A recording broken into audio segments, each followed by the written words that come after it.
Well, good morning. It is January 27th, nice and cool out. It's a Tuesday morning. We're ready for our St. Lucie Public Schools Board Workshop. Would you please stand for the Pledge of Allegiance and remain standing for the Treasure Hunters Pledge? I pledge allegiance to the flag of the United States of America and to the republic for which it stands, one nation, under God, indivisible, with liberty and justice for all. As an adult and treasure hunter, I am committed to search for all talents, skills, and intelligence that exist in all children and youth. I believe all children are capable of success, no exceptions.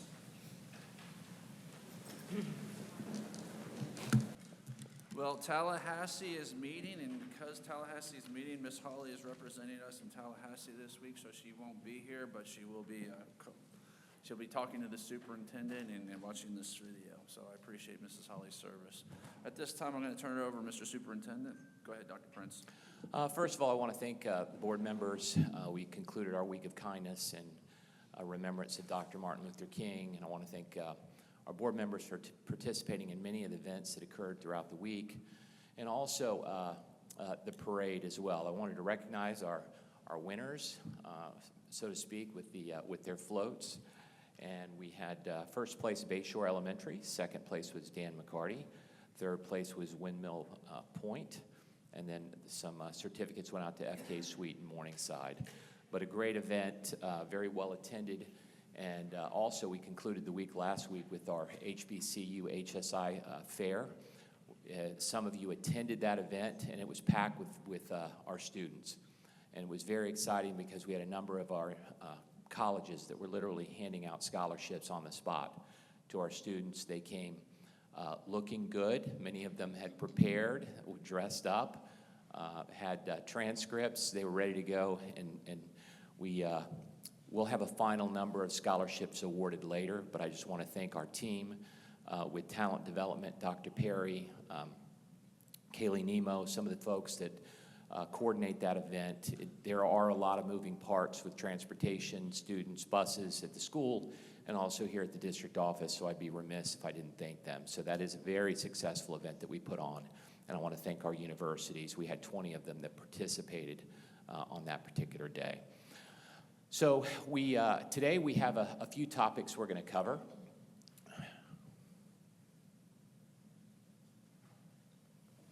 The best chief of communications in the state of Florida. It's your time to click. Thank you. So we have our PM2 progress monitoring results are in. So Dr. Summer is going to do kind of a mid-year report on how our students did on reading and math. I want to remind our board members that reading and math are only two metrics. You know, we do have 5th and 8th grade science. We have biology, 7th grade civics, and 11th grade U.S. history. So those are not part of this presentation because we use small mini assessments for those. So the PM1 and PM2 were kind of the beginning of the year and mid-year for reading and math. So those are the data points that we're going to see. Then Dr. Wild is going to do a presentation on Schools of Hope. Some of our board members have had questions about what those are. I will say that I'll preface that to say that we have met with our local legislative delegation, and they are aware of some of the challenges that we see in that legislation. Dr. Wild is going to explain what they are and what our suggestions for some fixes for that legislation that we recommended as part of our lobbying efforts. The third thing is district efficiency. I'm going to tee this up before Dr. Summer presents this. This is something that I've been kind of sitting on for years, even when I was a deputy superintendent. This is a metric that I've tracked very closely. But it's the first time we've shared it with the board, and it was actually part of my initial research into the district prior to taking this job, just to be honest, is the research that went into the district and what I looked into before I took on the deputy superintendent job here. And lastly is saving the best for last, the district budget forecast. The third calculation was released just the other day, and Dr. Wild is going to present that. The challenges that it presents, but I say that challenge is opportunity.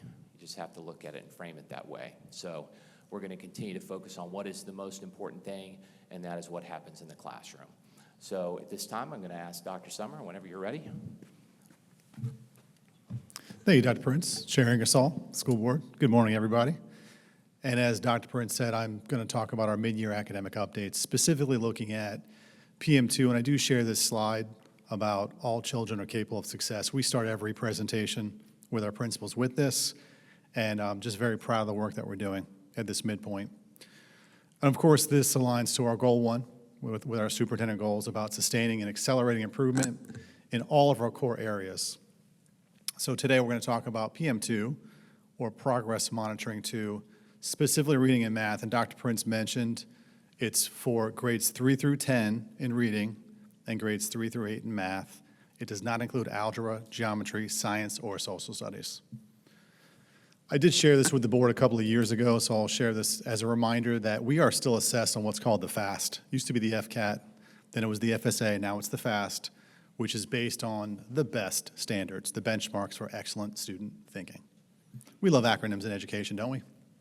And a couple years ago, I also shared with you the window and the windows for the progress monitoring assessments, and I put the box. This was the window from a couple years ago, but it's essentially the same. It's from December to January. And just point of interest is that we test early in the window, and it affects math sometimes, but we feel it's better for us. We test in December. Essentially, 90% of our assessments are completed in December. Some schools and school districts in the state test in January. And then the big one, the summative, is at the end of the year in May. And that window is about 60 days, school days away. And just as a reminder about FAST achievement levels, levels 3 through 5, as you can see on the screen, those are what we refer to as proficiency. So we kind of lump that together. Levels 1, levels 2, those are not considered proficient. So remember that when we look at these numbers. So you're familiar with this slide. I orientate you to the top left, where we have the first column of the grade levels, 3 through 10. And then the next column is last school year's PM2 proficiency. That would be the percentage of kids. For third grade last year, we were at 34% proficient. This year, we're at 36%, which represents a 2% increase. Continue across, and you see where the state of Florida ranks. And as you're looking at that first row of grade 3, you're reminded that this is a full year assessment. This is testing the full year's standards in the middle of the year. Okay? And as you continue down, you can see that in 6 of the 8 grade levels represented by blue, our increase from this year to last exceeds that of the state of Florida, or meets that of the state of Florida, the increase. In fact, the 2 grade levels that we do not have an increase are our COVID babies, grade 6 and grade 9. However, they are also trending in the right direction compared to last year's groups.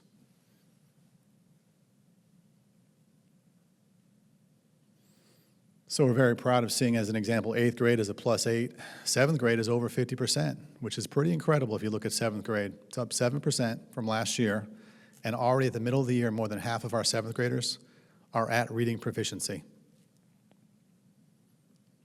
Dr. Summer, I'm sorry.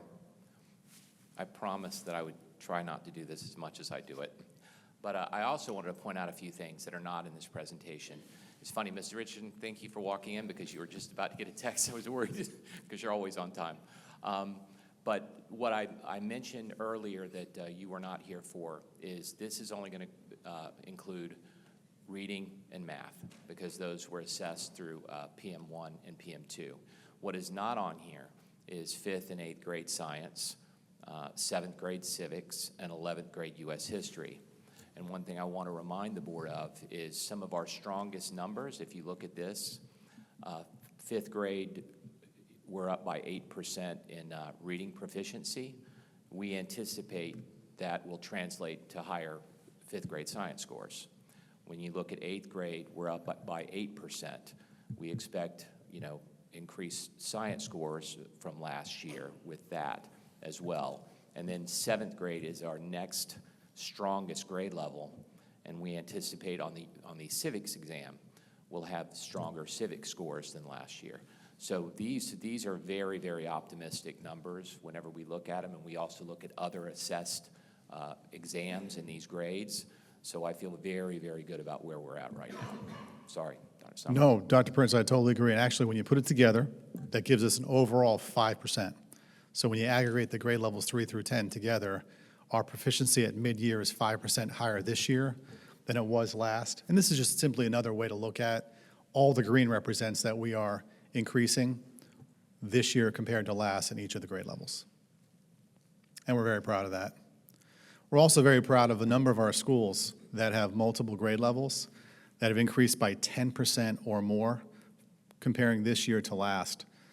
And each of the schools on the list with the grade level is listed here, but I'll shout out Allapattah has 2 grade levels. They're both 3rd and 8th. Forest Grove has 2 grade levels, 7th and 8th grade. FK Suite, 2 grade levels, 4th and 5th. Again, that have increased by 10% or more comparing this year to last. Mosaic, crushing it. Sam Gaines, both 5th and 7th grade. Southport, 7th and 8th grade. And those are great data points for those schools to see that they are definitely moving in the right direction. And there's too many schools to list individually, but you can see them on the screen. I'll continue now to math, where we see a similar story, but math is a little more volatile. So here you see grade across the state, meaning we make big improvements throughout the year. In fact, if you look at grade level 3, we've increased 5 percentage points from last school year. Last year was 25%. This year is 30. Math moves more throughout the year. That number should be about 60 by the time the year is over. Reading doesn't move quite as much, but you see that we are essentially mirroring where the state is. 4th grade, we expected that number to be down a little bit. If you see 4th, last year was 17. This year is 12. But look down at 5th. Last year was 23. This year is 29, a +6. We expected that with our significant increase in the number of kids in AMP taking that 5th grade exam as opposed to the 4th grade exam. Again, we see our COVID babies in grade level 6. And we see nice improvements in both grade levels 7 and 8. But what you don't see here is the kids that are enrolled in algebra and geometry because they don't take the PM2, which we have a significant number more of kids taking that assessment. When you put it together, you see that we have an overall increase in proficiency in math across all of our grade levels 3 through 8, not including algebra and geometry, by 3%. We're proud of that number, although we have our eyes on 4th and 6th, which were, again, our COVID babies and impacted by AMP. We want to give a shout out to some of our schools that have increased across multiple grade levels by 10% or more. Bayshore in both 3rd and 5th have increased by more than 10%. Manatee, 3rd and 8th. Mariposa, 3rd and 5th. Mosaic, almost across the board. Sam Gaines, 3rd, 5th, and 8th. And Weatherby, 3rd and 5th grade increased math proficiency by 10% or more this year, PM2 versus last year.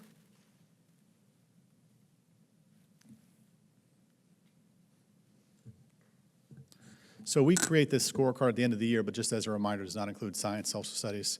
We're approximately equal with where the state is in terms of our plus minus from this year to last. And this is a rough way we look at it in terms of just making an estimate. We feel really good about where we are. But I did want to show you something unique and different this year that really underneath the hood is important. And if you can see, it's the average scale score growth. Average scale score growth.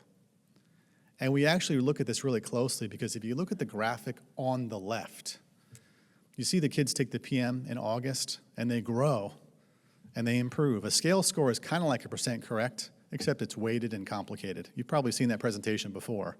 But scale score is literally what drives proficiency. If kids make scale score growth, they move from non-proficient to proficient. So it's very important to us that every student experiences scale score growth throughout the year. But the graphic I want to show you is we look at scale score growth from August to December, or better yet, you can see the graphic from PM1 to PM2. And we compare ourselves from 2024, the average scale score growth, to this year in reading. So if you can see, in 2024, our average scale score growth was 4.43. 2025, last year, was 4.35. In reading, our average scale score growth is now 4.76. Excellent number for us, which means that our kids are growing, on average, more this year than last. And what's nice about that is it includes our level 1s and 2s. not just our proficient kids. I also want to show you math, where 2 years ago we made a 9.35% improvement on average from PM1 to PM2. Last year was 8.85. This year was 8.87, which just shows that in both reading and in math, our average growth per student is higher this year than last from PM1 to PM2. Dr. Prince, looks like you want to say something. Yes, I do. Dr. Summer? So whenever I look at this, actually the data point to me here that is probably the least relevant is 2024, because when they just started the PM assessment, a lot of school districts didn't understand and didn't emphasize that the kids needed to try on that first assessment. In fact, there were teachers across the state that were encouraging their kids to not take any effort at all. But because the test of it is adaptive, that can put students, if they don't try on the first assessment, it can put them at a disadvantage. So the state kind of caught up to us a little bit in the sense that in 2025, across the state, they're making sure and coaching the teachers to make sure that the students are giving every effort possible to the PM1, even though it can be frustrating because the material hasn't been taught yet. So that effort piece is really important. And what's also so important, if you see the arrow now, is what happens in the second half of the year, which is from PM2, which was taken in December, to May. And when we look at student growth, you can see the growth numbers. And whether the scale score points mean anything to you or not, you can see that in 2024, the first part of the year, the kids made an average growth of 4.43 points. The second half was 6.09. And then if you keep going to the right, in 2025, the average growth was better in 2025 in the second half of the year than in the first half of the year at 6.24 points. And that's reading. So you can say last year we made more growth in the second part of the year in reading than the year before. And that's strategic because of what we shared with you prior with our data efficiency here in this district and how we make pivots mid-year. Credit to our principals and our teachers for doing a great job with that. And I also wanted to add why this is a data point that we included in this for you. And I know it's a little nerdy, but if I look back, the year I really am looking back to is 2025. How do we do? Because that's the year we earned an A, okay? So the average PM1 to PM2 was 4.35 last year, but if you look at 2024, we were actually higher. And I keep going back to the effort piece that not all teachers were encouraging their students to do the very best that they could. And I think we rectified that problem in 2025. And both in reading and math, the average scale score has increased from PM1 to PM2, which bodes well for PM2 to PM3 from an analytics standpoint. And that's reading or ELA that we were looking at. And I said math was more volatile, meaning if you see the arrow now under math, you just see the movement in math, especially in the second half of the year, is more. So 2 years ago, the kids moved more than double of reading. We were 4.43 in reading. 2 years ago, 2024 in math, we were 9.35 points between August and December from PM1 to PM2. And then in 2025, we're 8.85. But if you look down to the next column, the second half of the year, you look at the first column, 2024, we made an 11.73 point gain 2 years ago. Last year was a 13.87 in the second half of the year. So we really crushed it in math the second half of the year, and that's what we look to do this year. So that second part of the year for us is extremely important, that we use data, we reflect, and then we make shifts throughout the year. So like Doc said, a little nerdy here, but we wanted, as we are familiar with this process, we just want to continue to share with you what's underneath the hood of moving kids to proficiency, and it's all for us about every single student getting to proficiency or beyond and making scale score point growth. And we track that by student and by teacher, by school, by grade level, every which way you can look at it to make the best decisions for kids. And of course, to provide support. We can't get the +5 and the +3 this year, knowing we were in an A school district last year, and we're now increasing by 5% in reading and 3% in math without being strategic. And this kind of gives us the visual, comparing this year to last, in both reading and math, as measured by our PM2, okay? So I'll shift just to some quick attendance updates. I only have 2 slides, one for this year, one for last, and just showing that we were really proud of the improvements that we made, and we're holding steady this year. Our elementary is actually up a point. So we're very proud to say that our elementary school attendance is sitting at 94% across the board on average. Very proud of that. K-8's maintaining at 94%. Middle's maintaining at 92. High school's at 90. That's quite an accomplishment. Our alternatives are maintaining strong, as well as overall, we're sitting at about 92%, which is very similar to last year with our increases at Dan McCarty and both Parkway, up almost 2 points. When you look at that over a 2-year period from 23-24 to this school year, that gives us, again, an additional 424 students per day. 1% is 400 kids. That's almost an entire school of additional students attending every single day. Quantify that in instructional hours, multiply it by about 6, you got about 2,500 additional hours per day. And we're very proud of the schools on the right that over the last 2 years have made notable increases. Dan McCarty's up 4% over the last couple of years. Performance-based, Parkway. Westwood's up 2.4%. Weatherby's up 2%, and so is White City. So kudos to the schools for attendance. And that allows me to go to the point where I get to say, are there any questions? Chair. I do. Yeah. Chairman Ingersoll, any questions, sir? Yeah, thanks for calling on me out there. Go ahead, Ms. Arrington. You're welcome. All right, I have a few questions. First of all, last year when we saw the PM3 at the end of the Yeah. year, it seemed we exceeded the state Yeah. in most categories. This year we are far beyond the state's, behind on the state's averages. Can you tell me, and correct me if I'm wrong, can you explain the funding attached to these series of tests? So define what you mean by funding attached to the tests. So, so the state uses this test information. What do they use it for? Well, a number of things. I mean, it drives, number one, grade 3 is super important, right? So grade 3 proficiency will determine if kids are not, can't get an adequate score, they can get retained. So that's a big one. If schools don't improve a letter grade or maintain an A, they don't get school recognition funds, which is where teachers get to determine how that's distributed.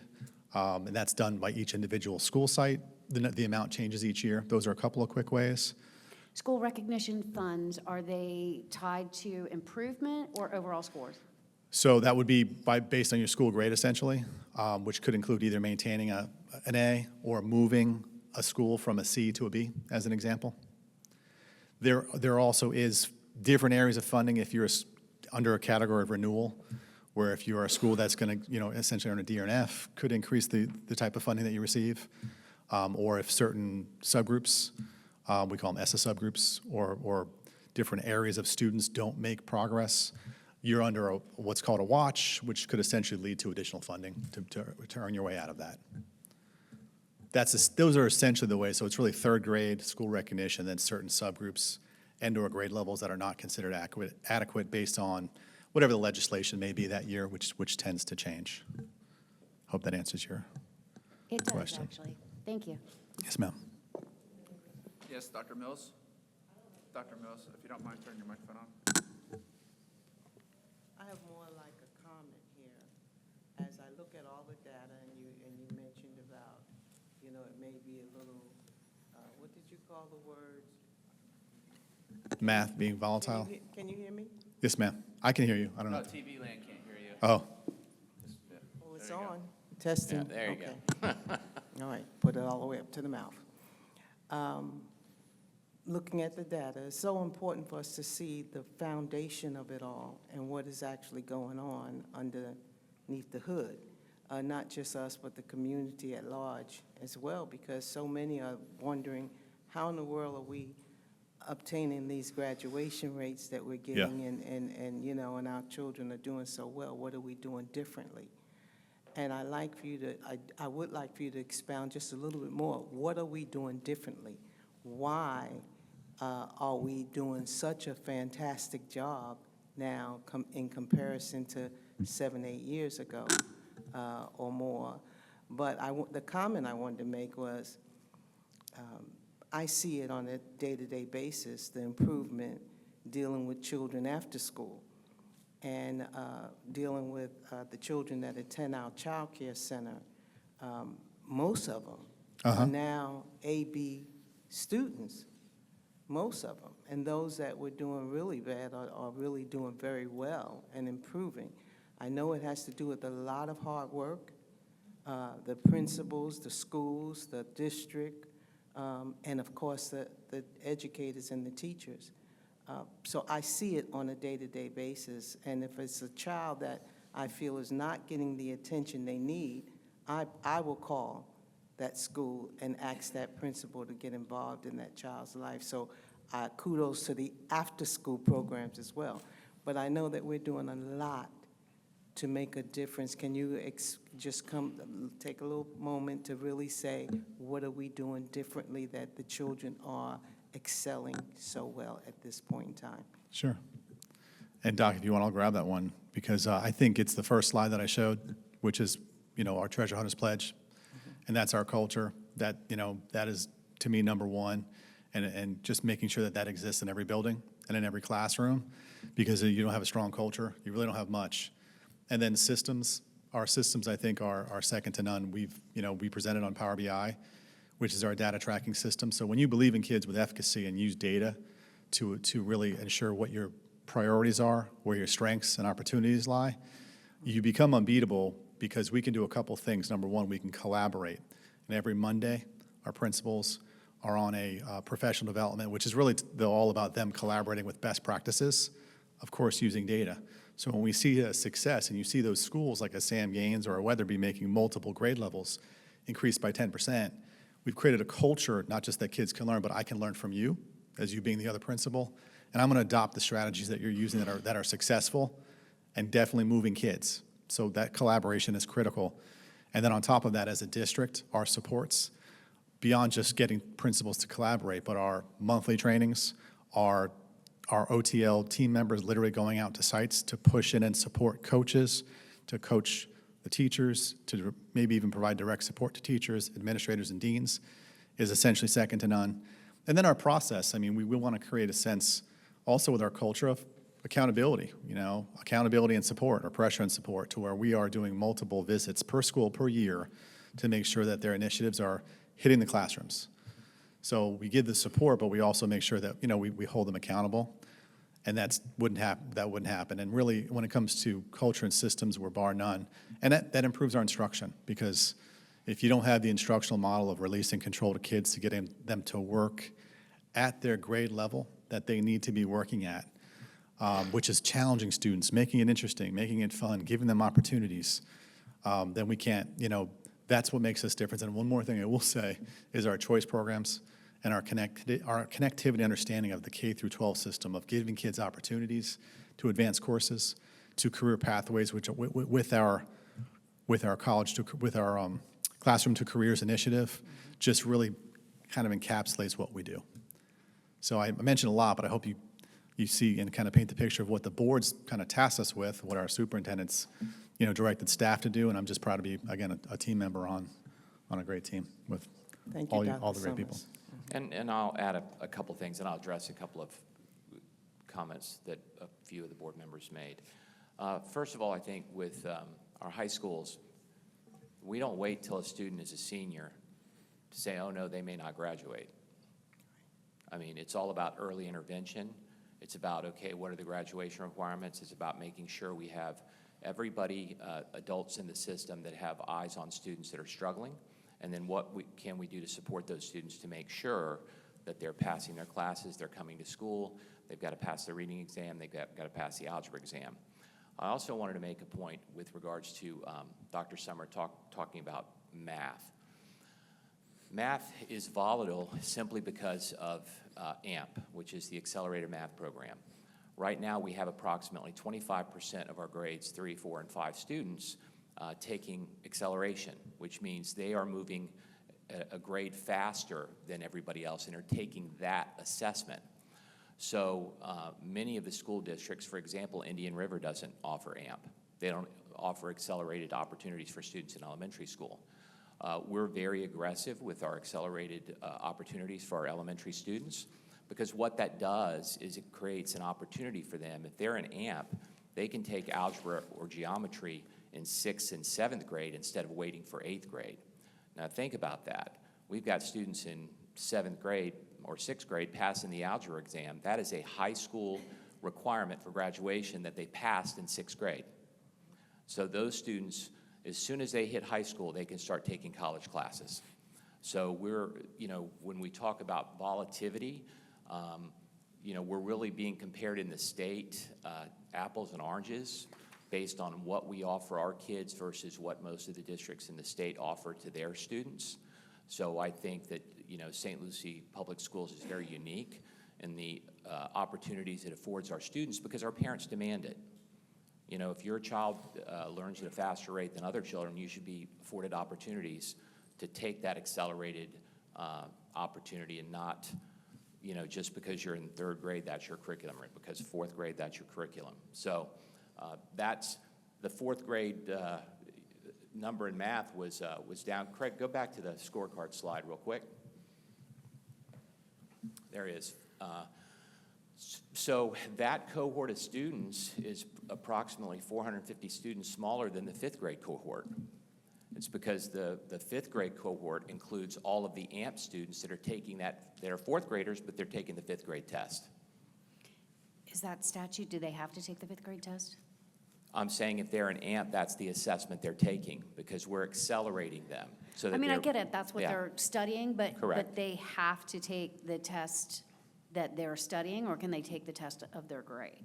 They could take the test of their grade, but we have them take the 5th grade test because that's the whole purpose. We want to accelerate them so they have those opportunities. And I'd also like to add to, we're kind of used to seeing the scorecard, including science, which is 5th, 8th grade in biology, and social studies, which is 7th grade civics and 11th grade U.S. history. So there's a whole lot of things left to be populated here. All I can tell you is we're in really good shape moving into 2nd semester based on these scores. I'm thrilled about the reading, quite frankly. And this is completely, I would expect this from our math. The more important metric for us is going to be how students do on the middle school algebra and geometry exam, and also the high school students, how they're performing on algebra and geometry, because that has been a source of emphasis for us at the high school level, because I don't believe the students have performed very well, and that is something that we've worked on very diligently to try to improve the instruction there. So you mentioned about the children that are accelerating and high expectations and moving them forward, et cetera. Talk to us a little bit about the children who are struggling. How are we getting them, moving them up to the next notch? Because we have a lot of children that would be struggling within the district, but are doing very well right now. So what are we doing there? Well, we have systems of support with regards to MTSS and supports where the students have rotations. They get additional support if they're below grade level in reading. And I'd also like to add, our kindergarten readiness tends to be really, really low, and that is directly tied to economics of the families.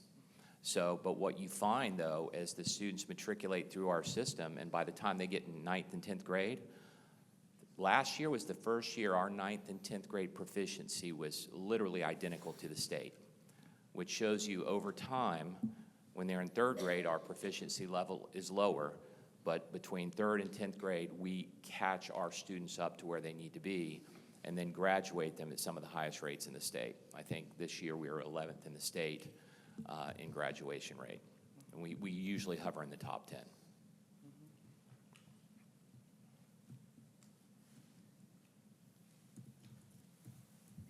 Go ahead, move on. Excellent. I defer back to Dr. Prince. Okay, the next is going to be, I'm sorry, Dr. Summer, I do have a question. Go ahead. don't try to run away, Dr. Summer. I'm sorry, Mrs. Richardson. Yes, ma'am. That's fine, thank you. So I wanted to go back to attendance. Okay. Well, I'm going to start there. Well, let me start with, Dr. Mills mentioned that you call in to the principals when the kids need like additional help or you do call in and make mention that, we need to keep an eye on these kids. Is that what you said? Very seldom do I have to do that because the schools are doing such a great job with each child that we Okay. work with. Very seldom. Okay. But when a child does show up, like recently I had a child that was on my mind with my conversation, that the work that he was getting, which was his homework, was way above what he was able to do. And so, way above. And so we had to literally not help him, do his homework because he couldn't understand. So I got in contact with the school, principal jumped right on it, and now the child is getting not just his regular homework, but he's getting extra work that is on his level, so he's not left behind. Yeah. While everybody else is excelling, he's stuck. And so he's been able to, and the principal got right on it, he's been able to do the work now that is being sent, still with help. He still needs help, so that's why I wanted to know what we were doing within the school district to address children such as him.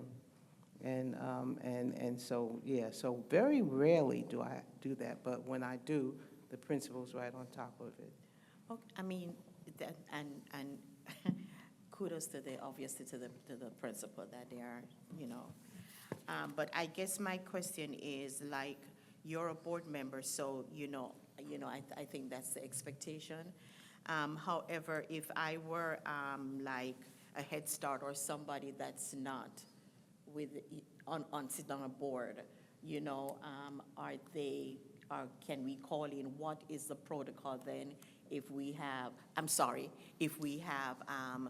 a child like that, and we want them to, bring that child to the principal's or the teacher's attention, what would the protocol be for them? Doc, do you want me to?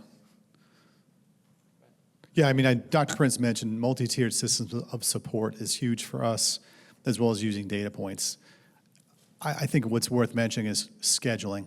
Scheduling for each school site, whether it's an elementary, a middle, or a high school, is a multi-month process using multiple data points to identify students that are weak academically and maybe have attendance issues, and then to build them a schedule that's going to fill their needs for the coming year, whether it's the proper teacher or on some type of intervention schedule that will address the very issues that you occur, and to be proactive. Do you want to expand on that? Looks like you have a... Well, I guess my question is, can I pick up the phone? Oh, of and course. just call the principal and say, listen, is that an acceptable method or way of getting the principal's attention? If I As an individual, Yes. any individual Or- that, we always say, any individual that's going to reach out to our schools deserves a response, and a response in a timely manner. Okay, 24 hours should be the expectation. That's what we do. So by all means, if anyone ever has a question and they reach out to anyone at the school site, whether it's a teacher, administrator, or the principal, our expectation is a response is provided, correct? Yes. Okay, I just want, because we have, we probably have cases like those where we need to reach out because we have a struggling child in our daycare, in our VPK, whatever, in a school. We want them to get some, or make sure that And And I'm if- sure but I want to do my due And, diligence. and by all means, I'll say it publicly, I'm the chief of schools. If someone doesn't get a response from any of the schools, feel free to share my email address and I will get back with them right away. But I don't think that'll happen often because our schools are very proactive to the community. Okay, thank you. Yes, And, I want the community to understand that. Yes, ma'am. So let me go to absenteeism. So I was told that there is, and I'm looking at the data here, and so maybe you can explain that there is a lot of absenteeism right now amongst our Hispanic students. So is that a reality? And if that is the reality, what are we doing? And if it's not, then let's get it out there. Yeah, we had heard that over the past year or two, and we No, pulled I it. mean right now. Yeah, we've pulled it a Like, couple of times. Right now. We'll confirm that with data. We have not had any issues with our proportional attendance, but we'll make a note to pull back around, hearing that from you, and respond to that. Yes, I would like us to look very deeply into that because, especially in in our green zone area, I believe I was told that, there are a lot of our kids that are not attending school. So, that's a concern. We do periodic checks, but we'll double check it this week. Okay, thank you. Yes, ma'am. And so I wanted to go back to the PM2 and PM3, the math and the English, where in 2024 it was higher than it was in 2025. So, right? 2025. The scale score point growth, is this one? Yeah, that's the one. There you go. So I guess in 2024, that was a good year then, In 2024, we made significant growth in 2024. right? But if you look at the math, and I planned for this, so hold on, I'll come up there. Testing 1, 2, 3. All right, we were worried there was a lot of data points, so just in case. In math in 2024, we did make a bigger point growth Right. than in 2025. Exactly. But that was for the first part of the year from August to December. Okay, The second part of the year, from December to May, between PM2 and PM3, the growth was less. You got to combine those two numbers. So we actually made a better growth overall in 2025. However, this was still really good. And this year, we're a little bit ahead where we were last year, but this will be the big number here. What do we do now?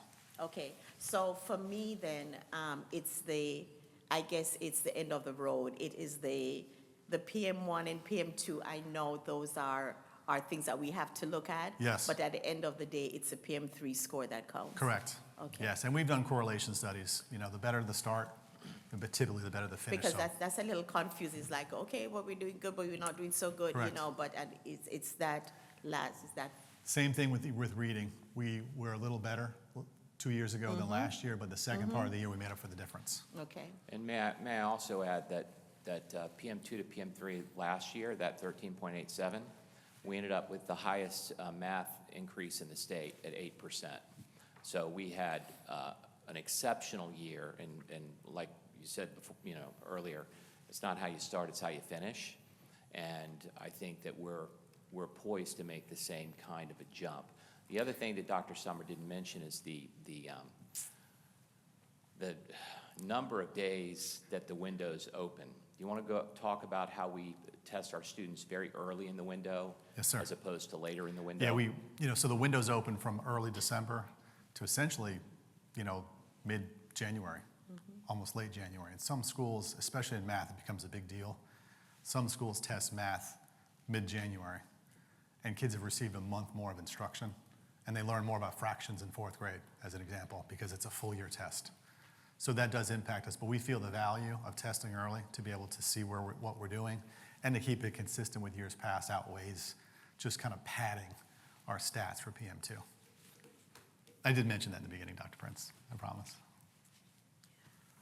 And last but not least, I'm going back to Mrs. Aronson's question about the funding.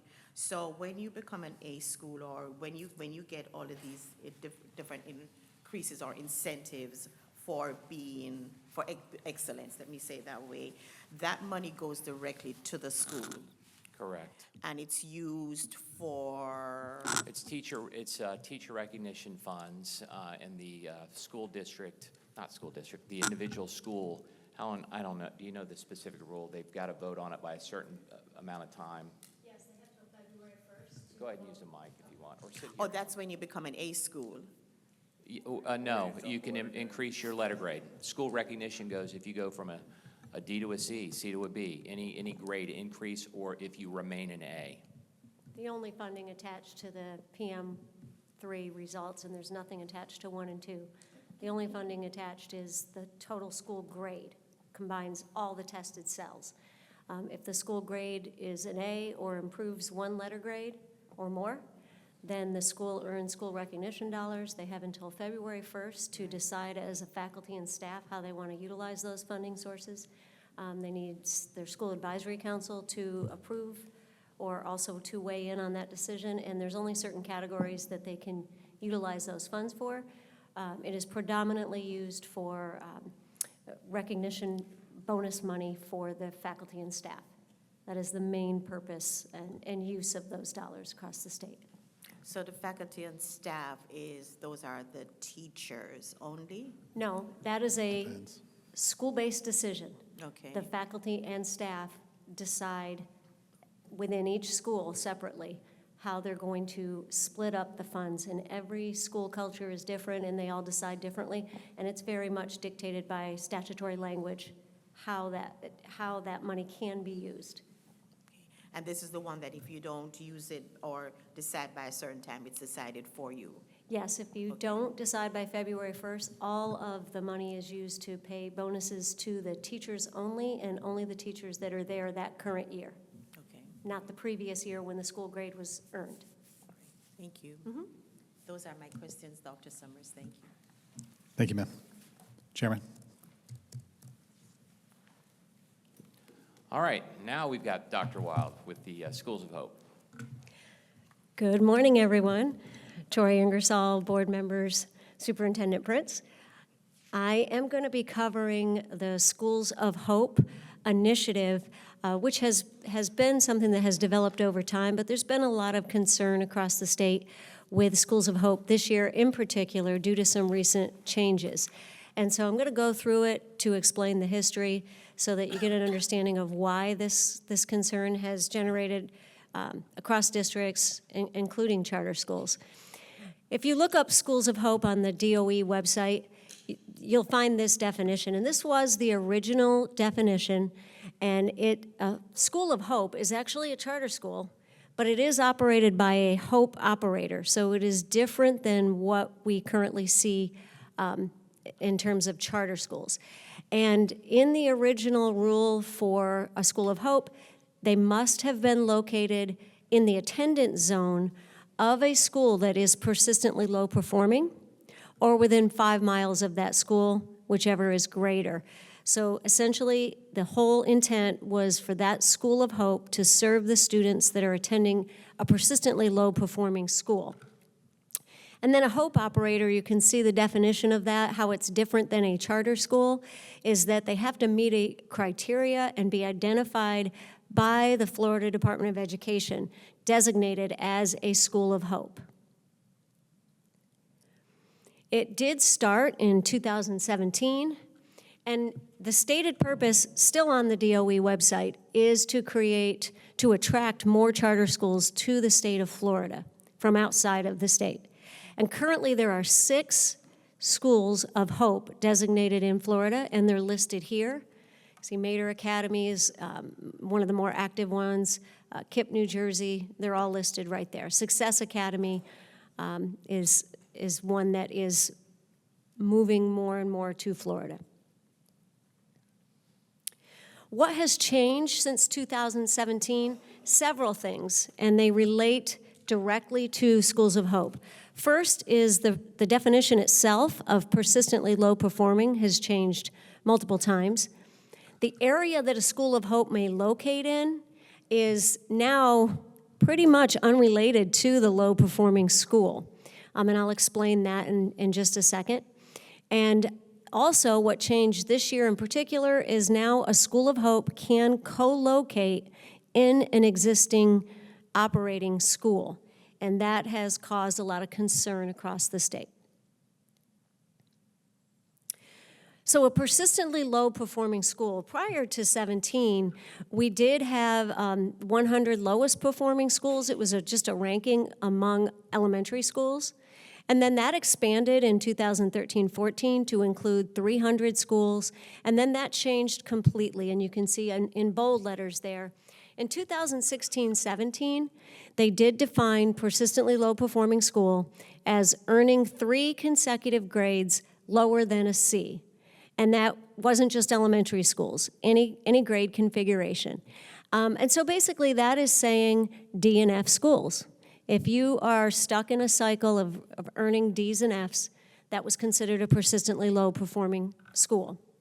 But then in 1819, they said if you were a D or an F for 3 years out of 5 and had not earned an A or a B in the last 2 years, you were also a persistently low-performing school. So this is when it starts to change quite a bit in that a B school or an A school could be designated as a persistently low-performing school.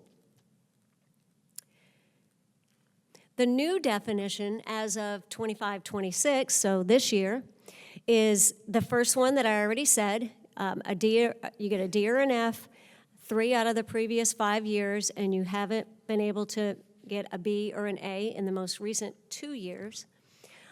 Or a school that's closed, that's very rare.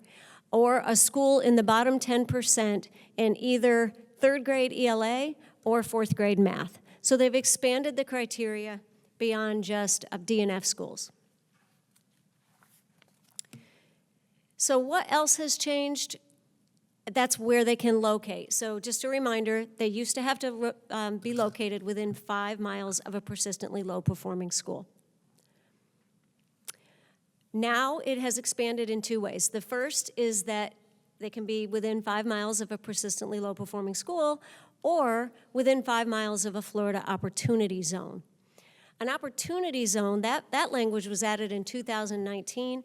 That is actually just a designation by the Department of Treasury, and it was, those regions across the state are identified to incentivize businesses to come to areas that might be economically depressed or need some, a boost, an economic boost. They're not related to schools. So that was added to the definition of where they could locate. And then this year, they expanded it even further to say that they could be located outside of the opportunity zone or the low-performing school and further than 5 miles away if the district had available building or space in a school anywhere in the district. So essentially, it's really no longer related to the persistently low-performing school because it could be anywhere in a district. And some of the districts that have a large footprint in terms of miles, it could be so far away that not one student could attend from a persistently low-performing school. So that raises a lot of concern. The co-location part was added in 2025 as well, and this means that a school district must permit a School of Hope operator to move into any underused, vacant, or surplus facilities and receive facility-related services from the school district. And the new rule, it says at no cost to the School of Hope operator. So they can actually co-locate in an existing operating school, and the school districts are responsible financially for the facility-related services such as the custodial services, transportation, and so forth. It goes further to clarify that it is without limitation that you provide these services. And the services that they outlined here within the language are custodial, maintenance, school safety services, food services, nursing services, and student transportation on all days that the School of Hope is open. And their calendar does not have to mirror the school district calendar. They can be open different days than the school district. If they are receiving transportation dollars, safety and transportation dollars, those are remitted back to the school district, but those categoricals are not enough to cover the costs for those services. Hence the heightened level of concern from school districts right now. And this does impact our employee workload as well. So if a school all of a sudden moves from 600 students to 900 students, we either have to bring on new staff or the workload increases on the existing employees that would be servicing this other school. Additionally, you have to proportionately allocate classroom space, administrative space, and storage space, including lockers, to the School of Hope operator. So that's based on the number of students. And when you get into facilities, schools are not built for this type of sharing of facilities to the extent that this statute dictates. So you're sharing it proportionally, but there's only one principal's office. Who gets that? That all has to be worked out. That's just an example. Also, the space that's dedicated to the School of Hope must be contiguous, meaning connected. And that can be difficult too with certain types of specialty areas within a school, art rooms, dance studios, and so forth. That would be very challenging. And when a school does a notice and is going to move into an existing school, the current school must move out of the space that the new school is going to move into within 7 days after the school year ends. So it's a very quick process.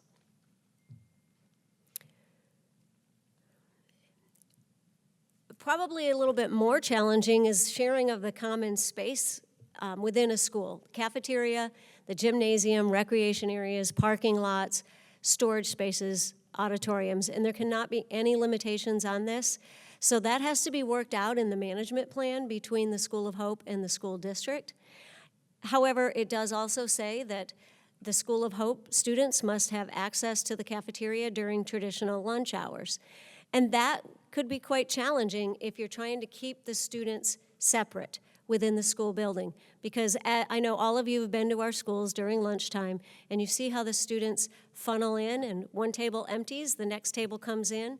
You're using it continuously to be able to get even close to what we would consider traditional lunch hours within a school. Also with things like gymnasium, if you are using that all day long, you hire your PE teachers to serve your population. If it's a rainy day, how do you split it between two different schools? Right, on a normal day, even the existing teachers within a school, split it up. I go outside, you take the gym. If everybody is forced to use the gym, that would actually be quite a disruption to the school day. Also, the School of Hope, which is a form of a charter school, they are able to use our district student information system at no cost. That is already true of all charter schools. And they also have an additional funding source. After they're open for 5 years, they can apply for additional funding.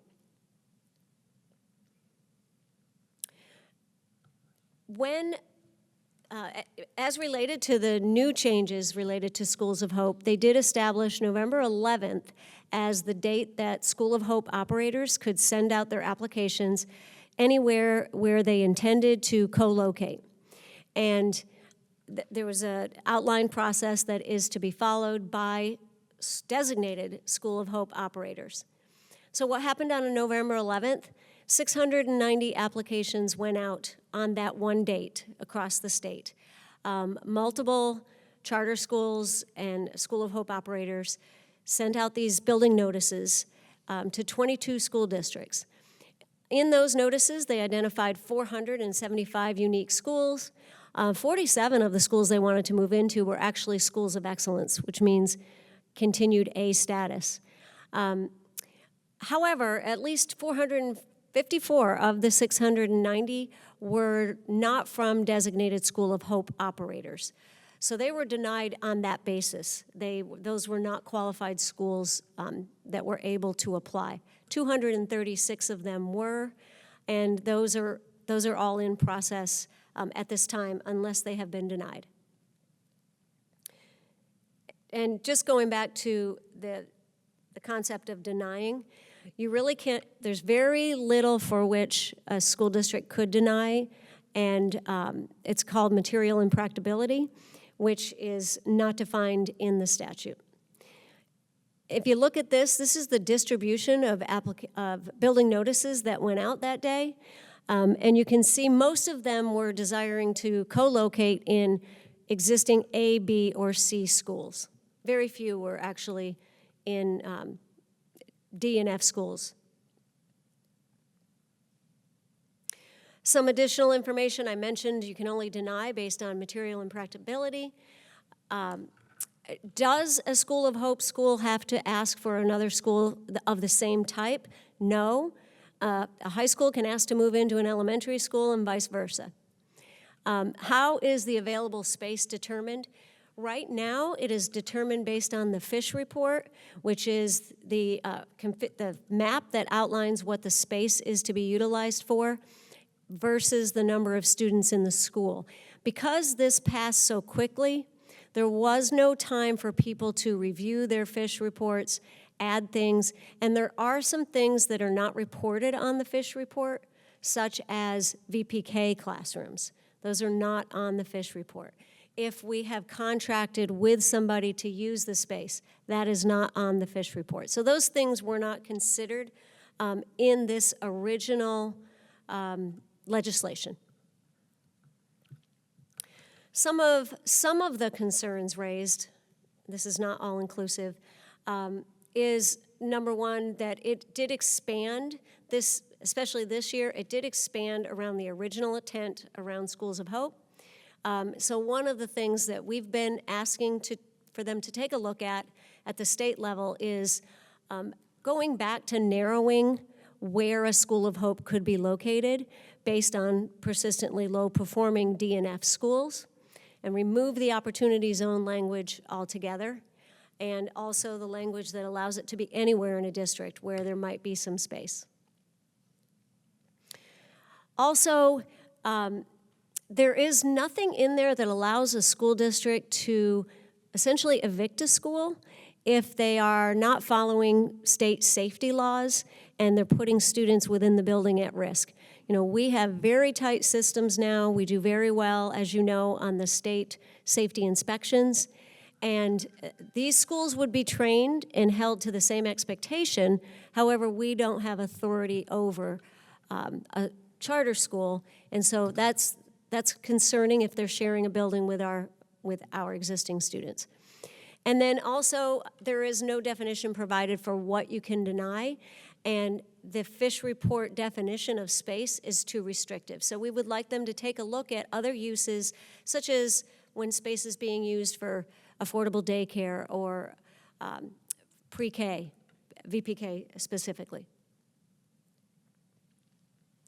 And then the additional burden on the district budgets, because these schools would be earning their share of the FEFP, their share of all of the categoricals, and yet the burden and the financial burden is on the school district and the wear and tear on the building and so forth. So we were asking that they allow for either fees to be assessed or some financial structure that would remove the burden off districts.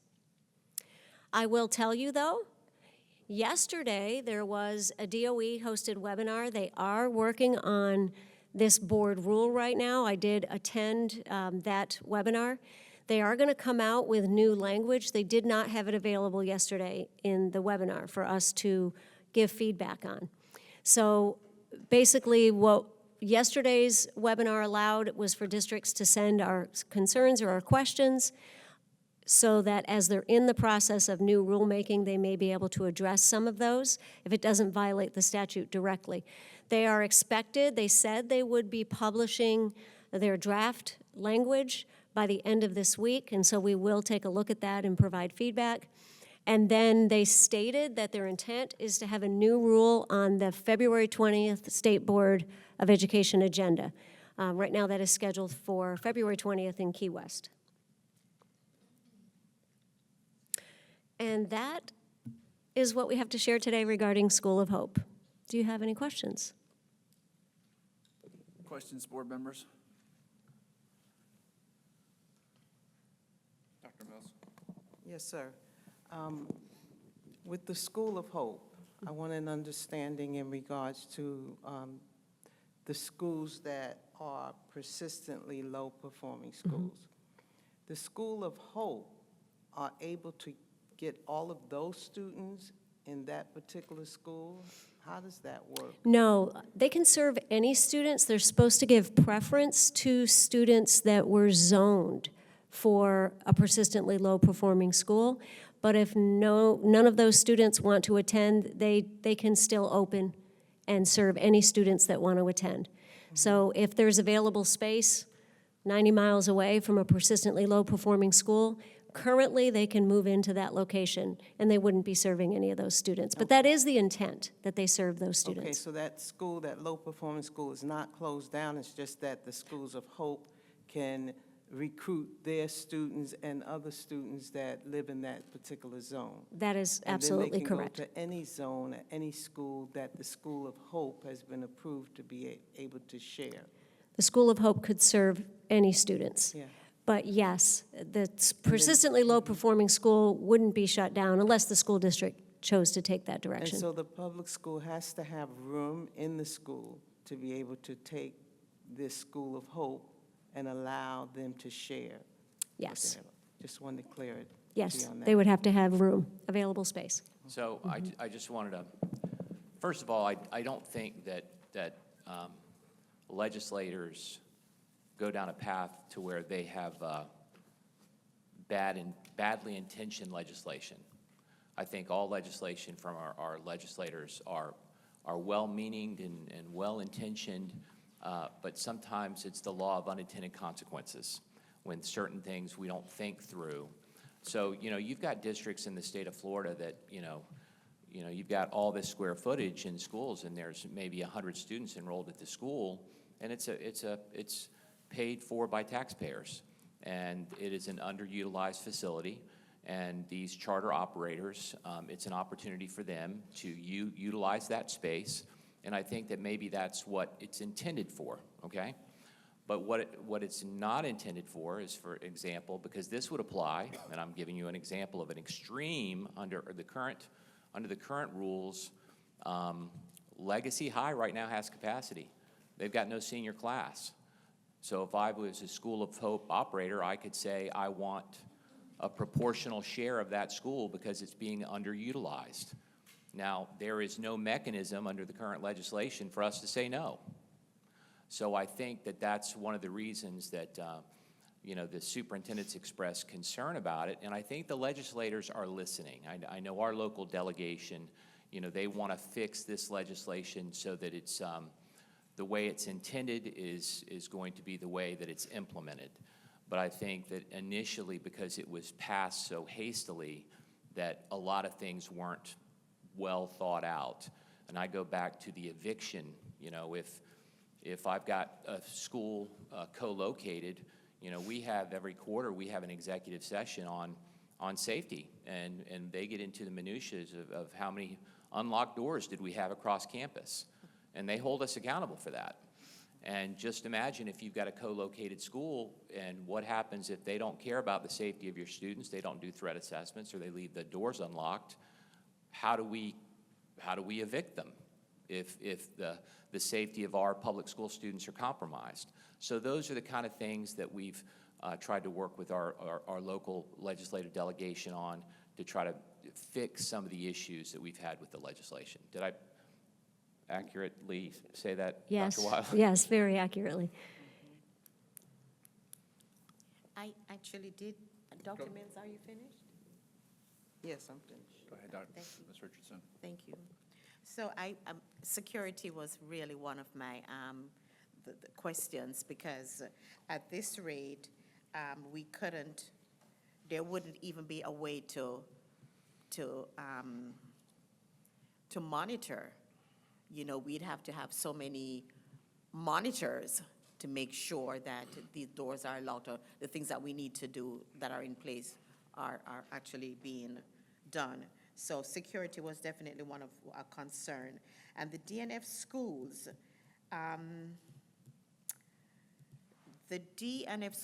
they could at any time, like, those are not the schools that they really want to be in.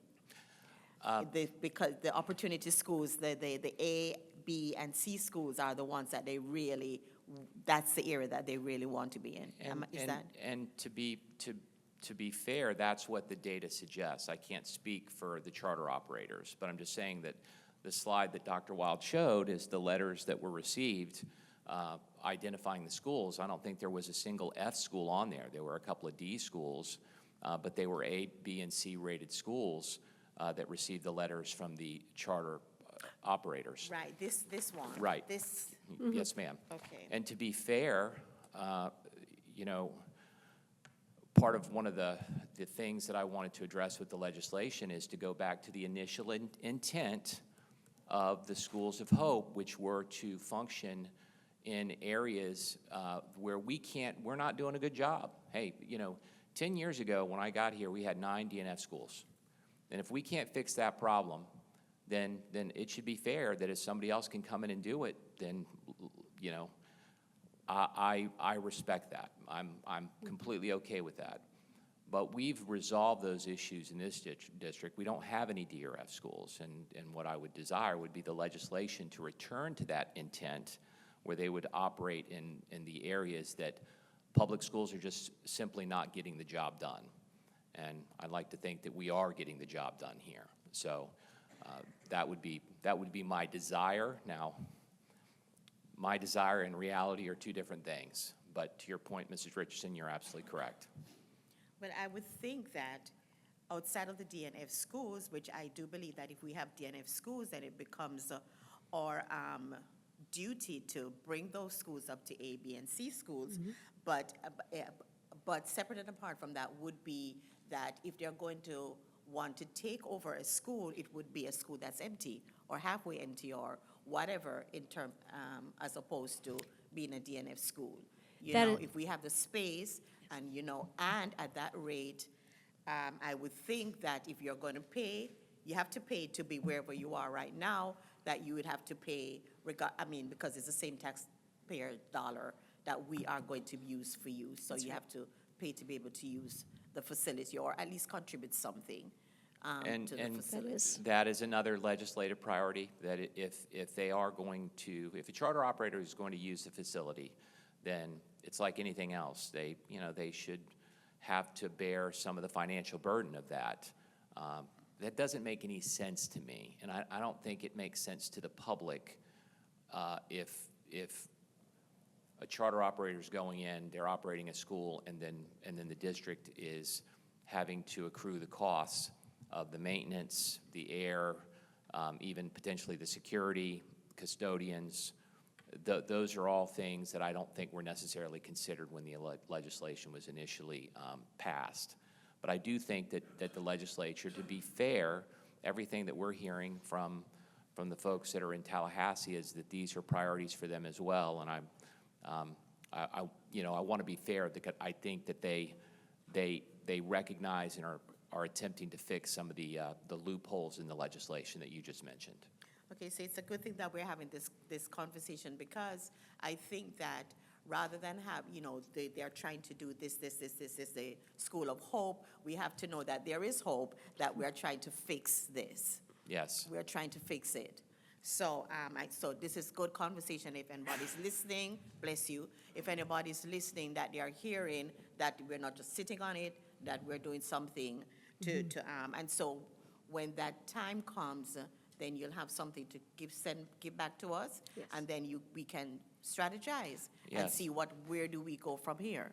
Exactly, and I think that, I'd had too many comments, private conversations with board members where they'd asked me that we needed to have a public meeting about what this is, and there have been letters that we've received, and I've, notified board members every step of the way.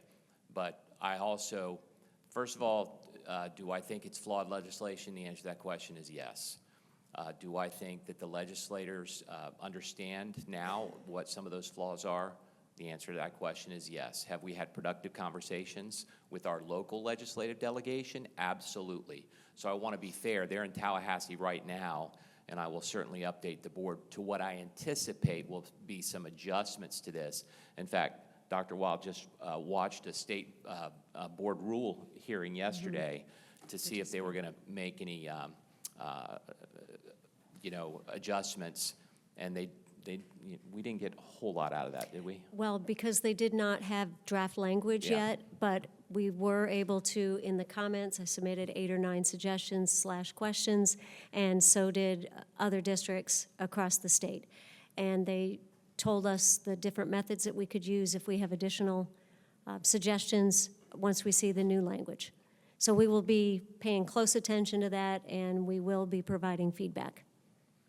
Because that was one of the things that I understood, is that this was not a done deal, that we are working, it's still in the works. Yes, the statute did pass, and the original board rule passed. So everything I shared is the existing law. Right. But they are revisiting the rule, and our legislators are aware of the concerns. If the rule is not enough to entirely fix it, we will continue to work with our legislation. And Legislators. just to be clear, that we have no schools of hope here in St. Lucie County. We do not. Okay, so. Correct. right. Thank you. Just the reality of it is anytime someone comes into your facility, it's just a disaster. When I was in New Orleans, we would go double sessions back in the good old days, and they would have another organization come in, run the second session, and they just tore the buildings up. And then security trying to find your stuff, and computers were torn up. It was just, anytime someone comes into your facility, never works out. They don't care. It's like right now at your house. No one takes care of your house like you take care of your house. And that's the problem. So, thank you, Dr. Wild. Thank you. I do have a question. Sorry, Dr. Mills, go ahead. There were several schools of hope that applied around the state of Florida. Did you say like 600 and something, or a certain number you gave us? Yes. Did anybody apply for St. Lucie County? That's what I Yes. thought I saw. Yes. Even though we don't have any failing, low-performing schools, they still applied. Every district in the state has opportunity zones, and we have 4 in St. Lucie County. So St. Lucie County was subject to an application from a charter school that is not an approved School of Hope operator. So we were able to deny it based on that. They didn't qualify to apply, but we did have an application for 10 schools. Interesting. Okay. Mr. Ingersoll, I was wondering if we could take a 10-minute break before we do the last two? Oh, 2? Yes. That'd be great. Yes, we have two. I'm just wondering, they're very, very important, and they involve the budget, so it's, Sure, let's take a break. all right.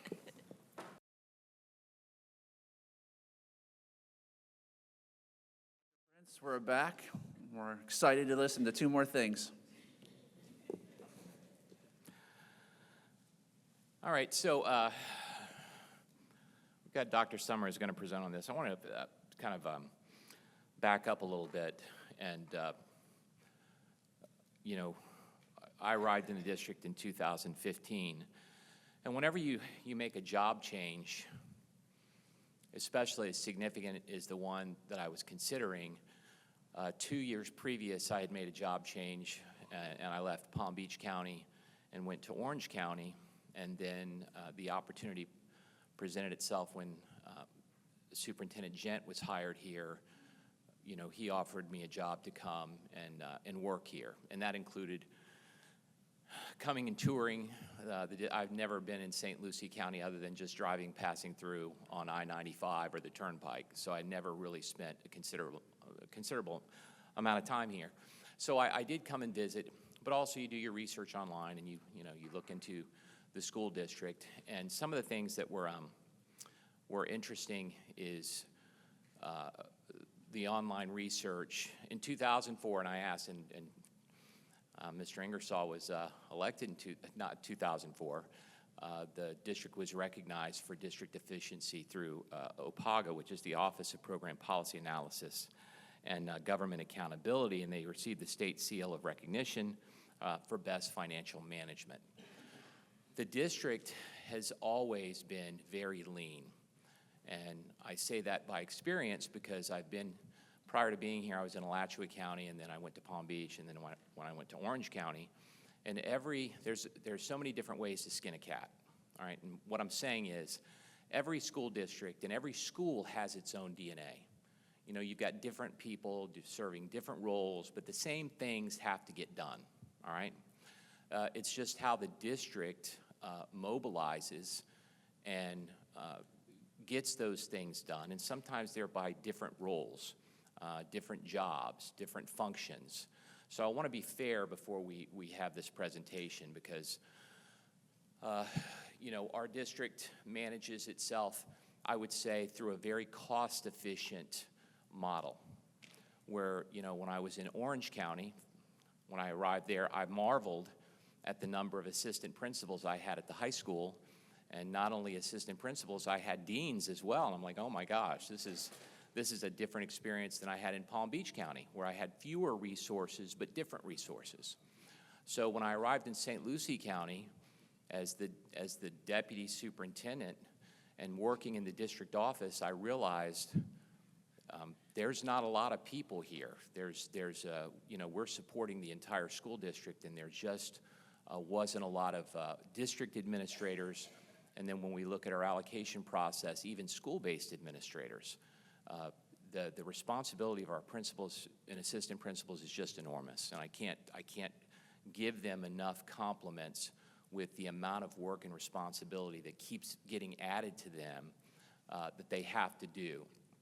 So today's presentation is really about district efficiency. I had this presentation and research done actually after my first year here to share with the board, and you know what, I just sat on it, and something happened in October that had me kind of revisit this again, and I was actually having staff work on this prior to this happening, but I received a call that our district was mentioned at another county school board meeting. And I wanted to, that's really the nexus of this presentation that Dr. Summer is going to present at this time. Dr. Summer? Thank you, Dr. Prince, Chairman Ingersoll, Board. So it is all about our operational efficiency and more specifically looking at our use of district funds for school and district administrators, but considering our needs, our size, and our location. That's what we'll be looking at, and we'll be comparing ourselves to other school districts across the state of Florida, which there are 67. Dr. Prince referred to our Florida Commissioner of Education, spoke at a school board meeting, specifically was October 28th, 2025, at the Leon County School Board meeting. It's a brief video. I'm actually going to go ahead and play it for you, unless you want to tee it up, sir.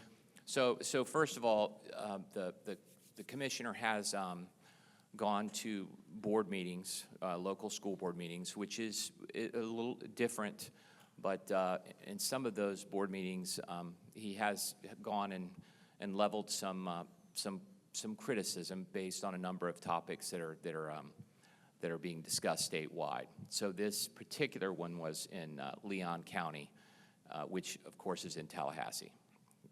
Dr. Summer? Here we go.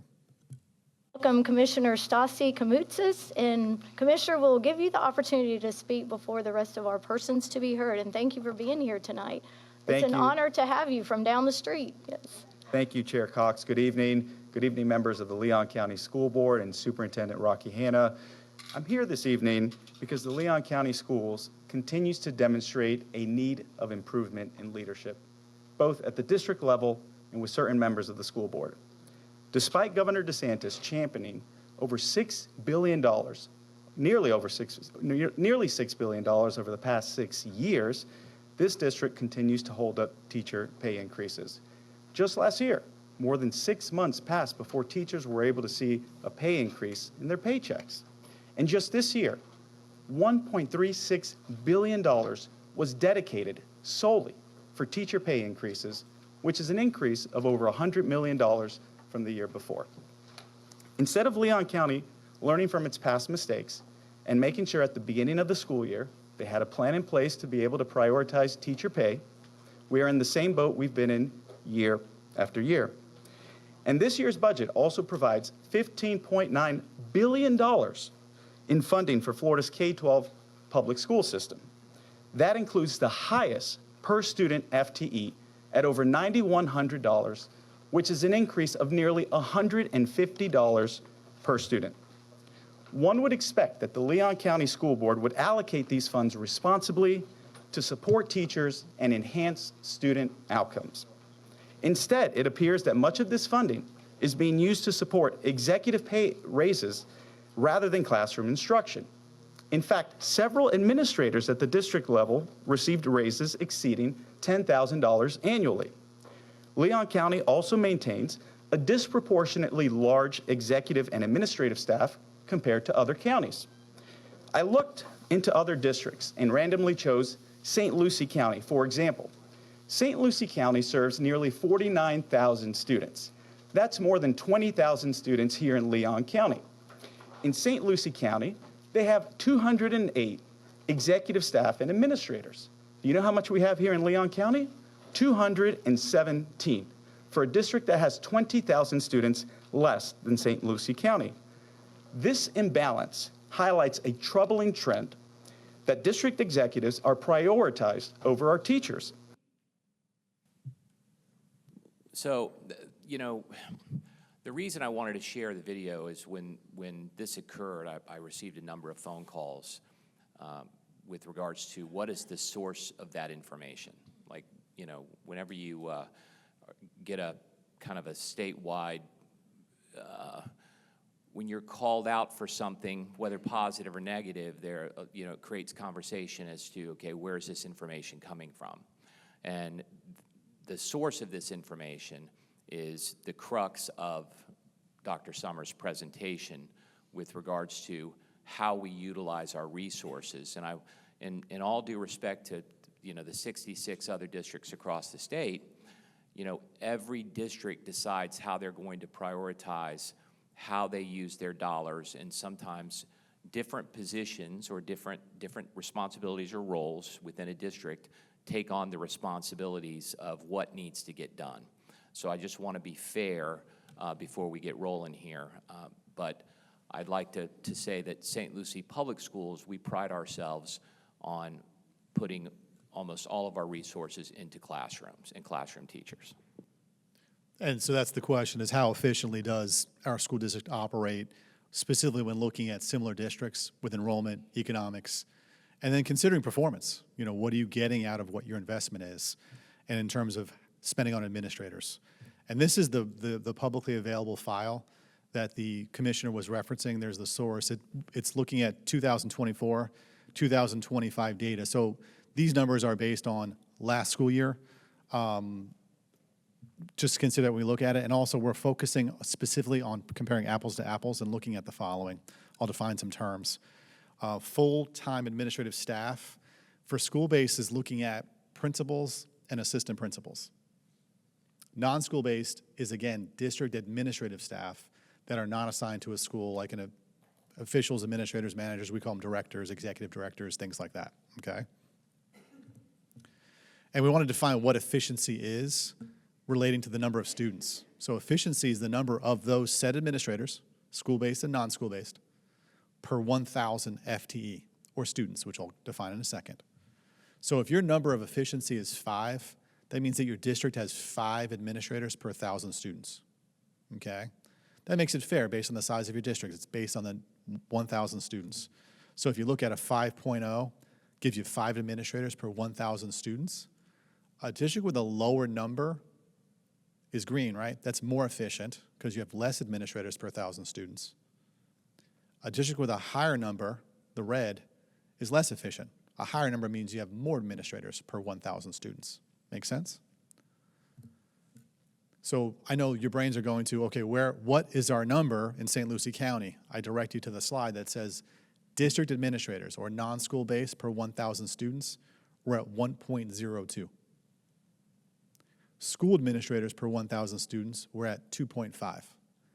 So for every 1,000 students, we have 3.52. That's our efficiency number that are employed by St. Lucie Public Schools. And you have a little picture on the bottom right of 3.5 people. So you're thinking, okay, when you look at the 1.02, which is the non-school based, and the 2.5, which is the school based, again, per 1,000 students, we actually rank 3rd out of 67 districts in the state. There's actually only 2 districts that are lower when it comes to their efficiency number. It's Santa Rosa and Osceola. And if you notice in the bottom right, they're different sizes as well as different free reduced lunch rates, which we'll dig into in just a second and compare ourselves to our neighbors and our schools that are facing the challenges with free reduced lunch as us. So we're 3 out of 67.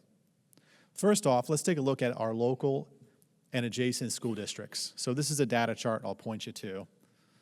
And you can see that you have these basically ranked by efficiency and your state efficiency ranked.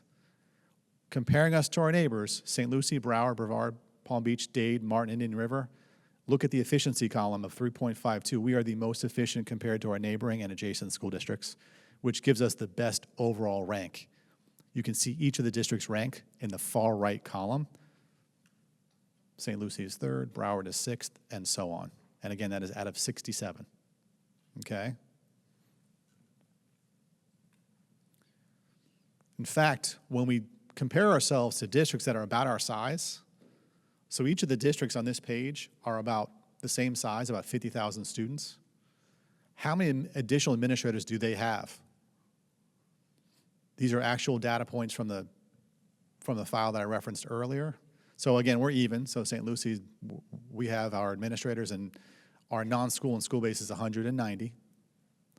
Collier has an additional 52 at about the same size as us. Lake plus 28, Manatee plus 33, Marion plus 28, St. John's plus 10, and Sarasota plus 38 administrators at their district at approximately the same size as students. The next slide is a what if. So what if we proportion out districts that are not our size? So these were the districts that are our size. The ones that aren't our size, if we level set them, what would happen? So St. Lucie, we have 190, 135 principals and APs and 55 district. Broward, to maintain that ratio, would have to hire 8 people if they were our size. Brevard would have to hire an additional 20. Palm Beach, an additional 24, using proportions if they were our size. And you can see the rest of the list on the right-hand side as to how many additional administrators they would hire based on their ratio if they were our size. Again, this is a what if.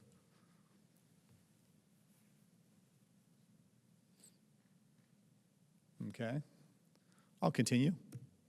And let's take a look at free reduced lunch. This will be important. There'll be a couple slides on this.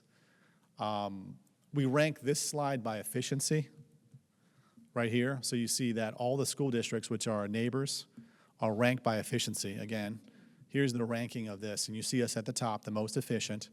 I've included some additional data points, which is important for us to see. So you'll notice the first column is free reduced lunch rate. See that pop up? And if you notice, not only the most efficient, but our free reduced lunch rate is extremely high at 64%. So we're looking at that first, really the second column. On top of that, we're very proud to say that if you notice the far right column, the district grade, we do maintain the A. And when you look at that data, what it means is that we're one of the most significantly challenged districts in the state, having 64% of our kids on free reduced lunch. That's actually 53 out of 67 districts. The higher that number, the higher our rank. And only 14 school districts have a higher rate.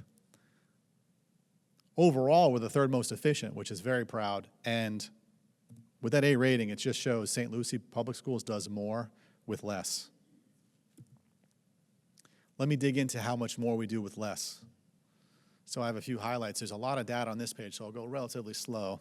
First is, you notice, I'm looking at districts that are within 10,000 students, or FTE, of St. Lucie Public Schools. These are districts within 10,000 FTE, or students, is a nice way to say it, of St. Lucie Public Schools. And we rank them on free reduced lunch ranking. That what's so impressive about this is that although we have the highest ranking in terms of free reduced lunch rate, we are still the most efficient. Why is that so important? Because there's an impact of poverty on reading proficiency. And there was a national study, a NAEP study, that kind of outlined, well, what is the impact of being a free reduced lunch student versus a non-free reduced lunch student? And actually, the results show that there's an 18-point gap on average in the state of Florida. It was a grade 8 NAEP study that showed that kids that were eligible for free reduced lunch scored significantly lower than their counterparts. Now, considering that, for every 1% additional free reduced lunch rate we have, that's 500 kids. That's a huge number. So when we have 10% more free reduced lunch kids, we have 5,000 students, fitting into this number that we've got to catch that gap and outperform our counterparts with kids that are essentially starting the year lower, on average, based on the NAEP study in grade 8. So we're very proud of that. Which gives us our takeaways, is that looking at the data, our takeaway is that we prioritize our classrooms over our administrators, because that's where learning happens. Give us low overhead, and ideally, we want a high return on investment or a high impact. And that's not easy considering last school year, you saw our data points, we were the number one school district improving in math with the challenges that we face. Gives us a high return on investment, and ideally, we call ourselves a model of operational efficiency when it comes to our investment in administrators and our teacher-student ratio. So you may have some questions. I'd be happy to take those now. Board if you members do. have any questions? Ms. Aronson? So I believe at a workshop previously, you guys had mentioned that we had a moratorium on administrative staff at the district level. Is that still in effect? That's the next presentation. But yes. Good segue. Yes. Okay, very good. Yes. One more question there. When was this data collected? Hey, and I was gonna say that Yeah. this is all for last school year, so it'd be 24-25. So previous to Correct. the moratorium? Correct. Okay, And you'll hear you'll hear additional on that. I'll wait. I won't steal your presentation, Dr. Wild. Mrs. Richardson, Dr. Mills? Dr. Mills? No questions, but I want to say I am so proud of our district. I really am. To see what we are accomplishing and doing really is just so tremendous, and I'm just elated. I think I said the other day up at the board meeting that, I'm a Holy Ghost-filled believer. And I really emotionally and spiritually, I am just really excited to see that we are touching lives and making a difference in every child. And what you guys are doing, you're the ones that's doing it, not me, not us. I mean, we play our part in it, but for me, it's like give you full reign to do what you do. Because without me trying to put my input, all my, what I think, because you're doing an excellent job. And I just want you to know and realize that I realize the power that we have in the people here in St. Lucie County. To do more with less is an incredible feat. Thank you. I just want to say thank you. Thank you, ma'am. Mr. Richardson? So, that was a lot of information. I mean, Yes, ma'am. It was a lot of stats, right? And so, in English, maybe 101, could you just explain to me what am I supposed to get from this? So school districts have a decision on how they hire individuals, and they make choices. St. Lucie Public Schools' choice is to invest as much as possible in what directly impacts the classroom. One of the ways in which we're demonstrating that is that we don't have a lot of administrators outside the classroom. In fact, when you look at how many administrators we hire based on our student, we're the third best in the state at 67. Okay, so this is about administrators. And maybe Not necessarily yeah, the teachers. It's about how many It's- administrators we have per. correct, at per school and district combined.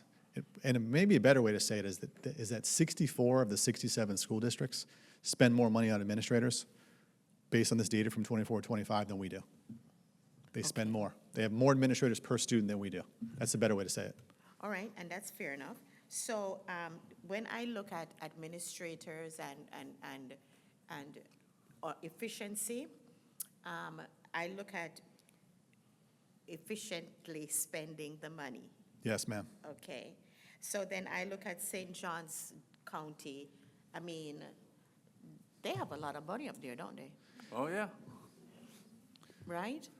And so So we are comparing ourselves to a county that has a lot of money. Yeah, and what I was trying to show with the free reduced lunch is that they have many fewer students percentage-wise that are on free reduced lunch, which we can make the argument it's more challenging when you're in a school district that has more kids in free reduced lunch. And you would think that you could not, we are more efficient, we have to overcome more than they do because they have less free reduced lunch. That's one view an educator can take.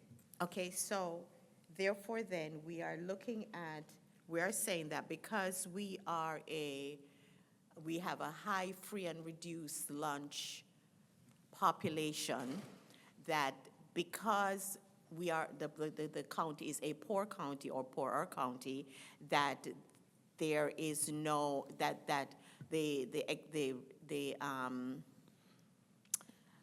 we assume that the kids are not. It takes more to overcome There the we go. challenges. There we go.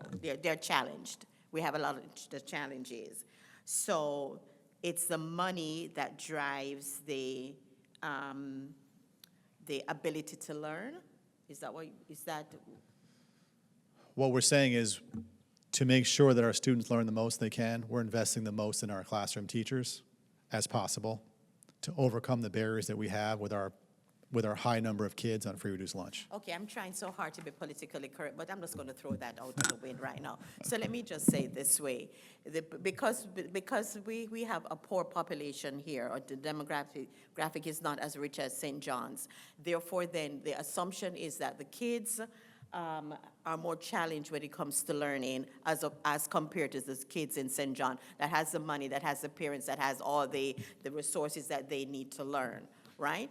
Data can support that, yes. Okay, so that's the data. The data says that.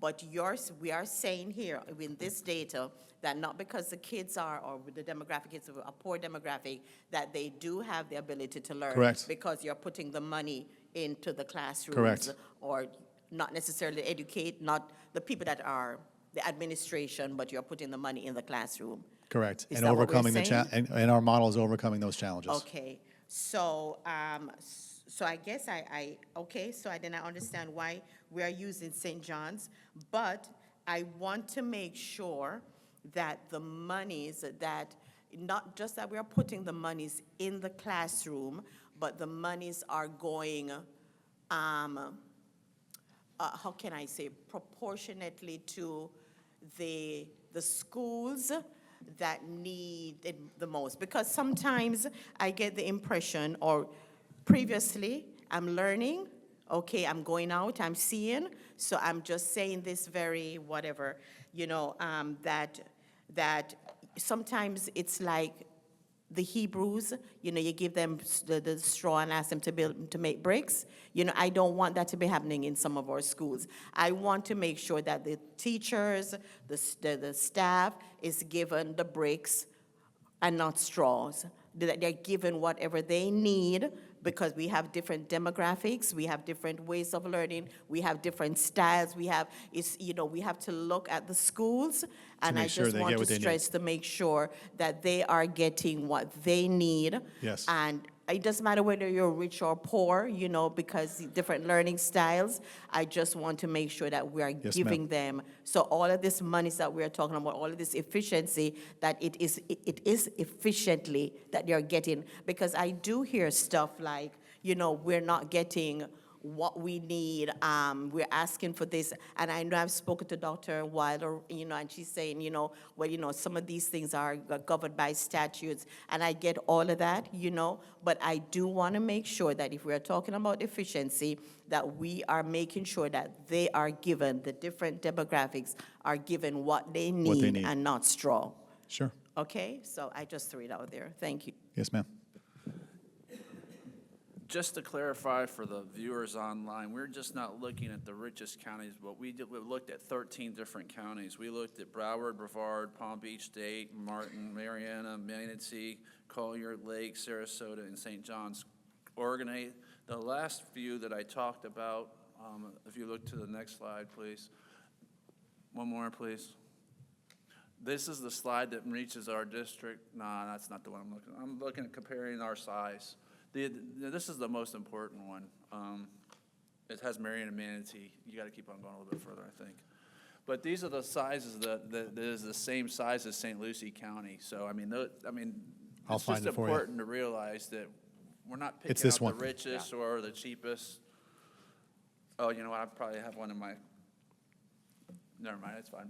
It doesn't matter. We're not picking out the richest or the poorest. What it means is that you have a school of 2,000, we're running on 4 administrators, where some schools are running on 5 to 6 administrators. And what we do with that extra money is we put it in the classroom where we're hiring coaches, we're hiring extra behavior analysts, we're putting the money elsewhere. Instead of having more people sit here at the school district office let's say, 1 for 2, and then Indian River's almost got 2, it's also an extra person per 1,000. So 40,000 people, that's an extra 40 employees that we have out in the field rather than sitting here at the desk. And that's basically what the numbers are saying. I'm not saying, I just mentioned St. John's because St. John's was here, and I happen to know that St. John's is one of a very, very rich county. But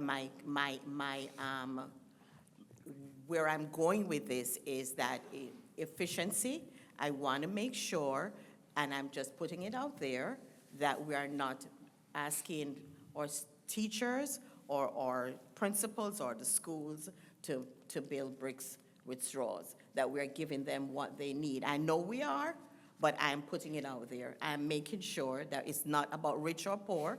I just brought it up because we're talking about efficiency, but I just want to make sure, because I have heard, like I said, that, sometimes we are not given what we need in order to meet the needs of this particular demographic of students. That's all I'm saying. Thank you. Chairman? Dr. Mills?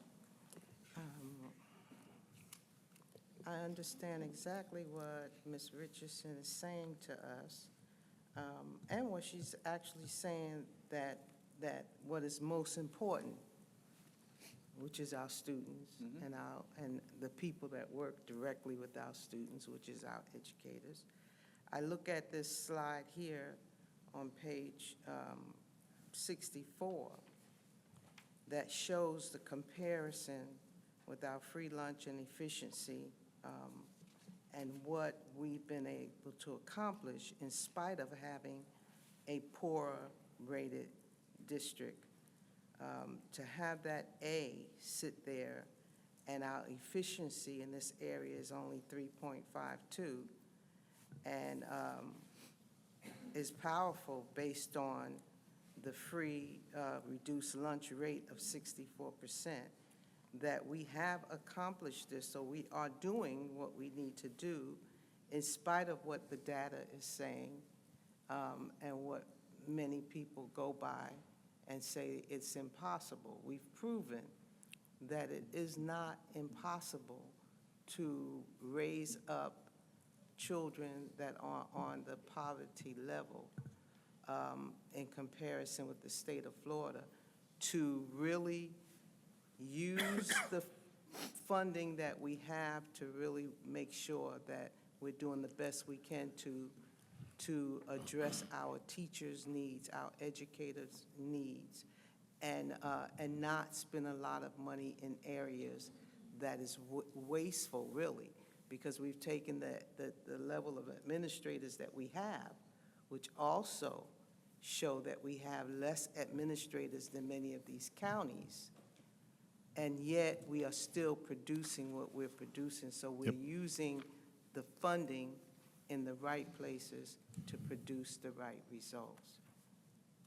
That's why I'm so excited today. But I do understand what Ms. Richardson is saying, is this is what is needed. This is how we should be doing. And what I enjoy seeing now is that we're doing it. That's why I'm so grateful to all of you, because we're doing it. I just would like to say, too, that I have been in the classrooms, and I don't know, Dr. Wild, if you are going to be talking about classrooms. You are? Okay. Well, I'll just get ahead of you then. I've been to the classrooms, and I have seen, and I mean, it's not something that we don't know, but these teachers, their energy and the things that they put into our kids, just spending 5 minutes or even 10 minutes in the classroom, and I'm tired. Because there is so much that's going on in the classroom at any one given time.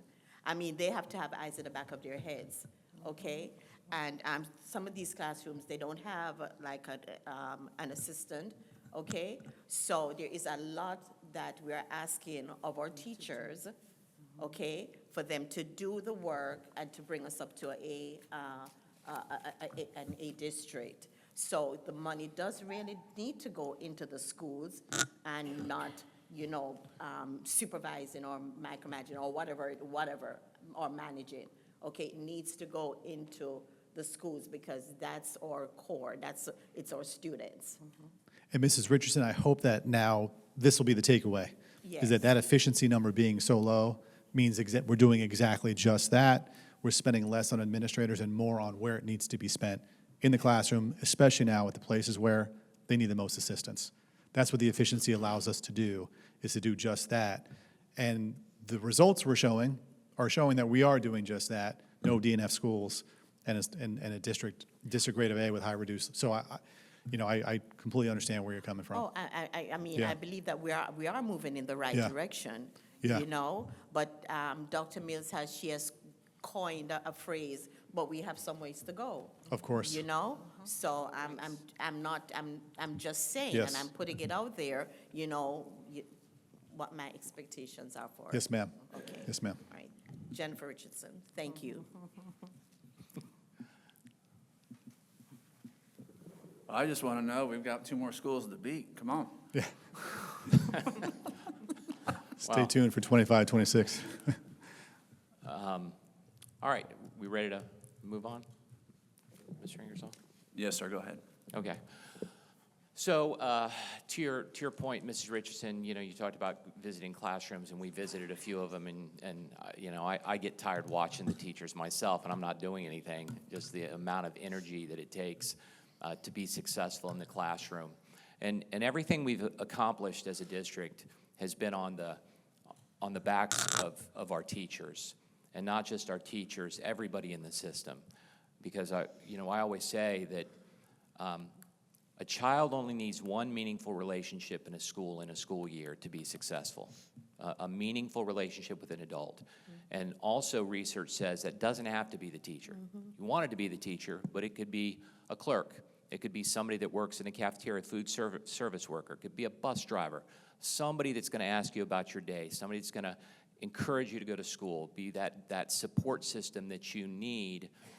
And coming from a family that didn't have really a support system, you know, I found that in the schools, and I was very, very blessed and fortunate.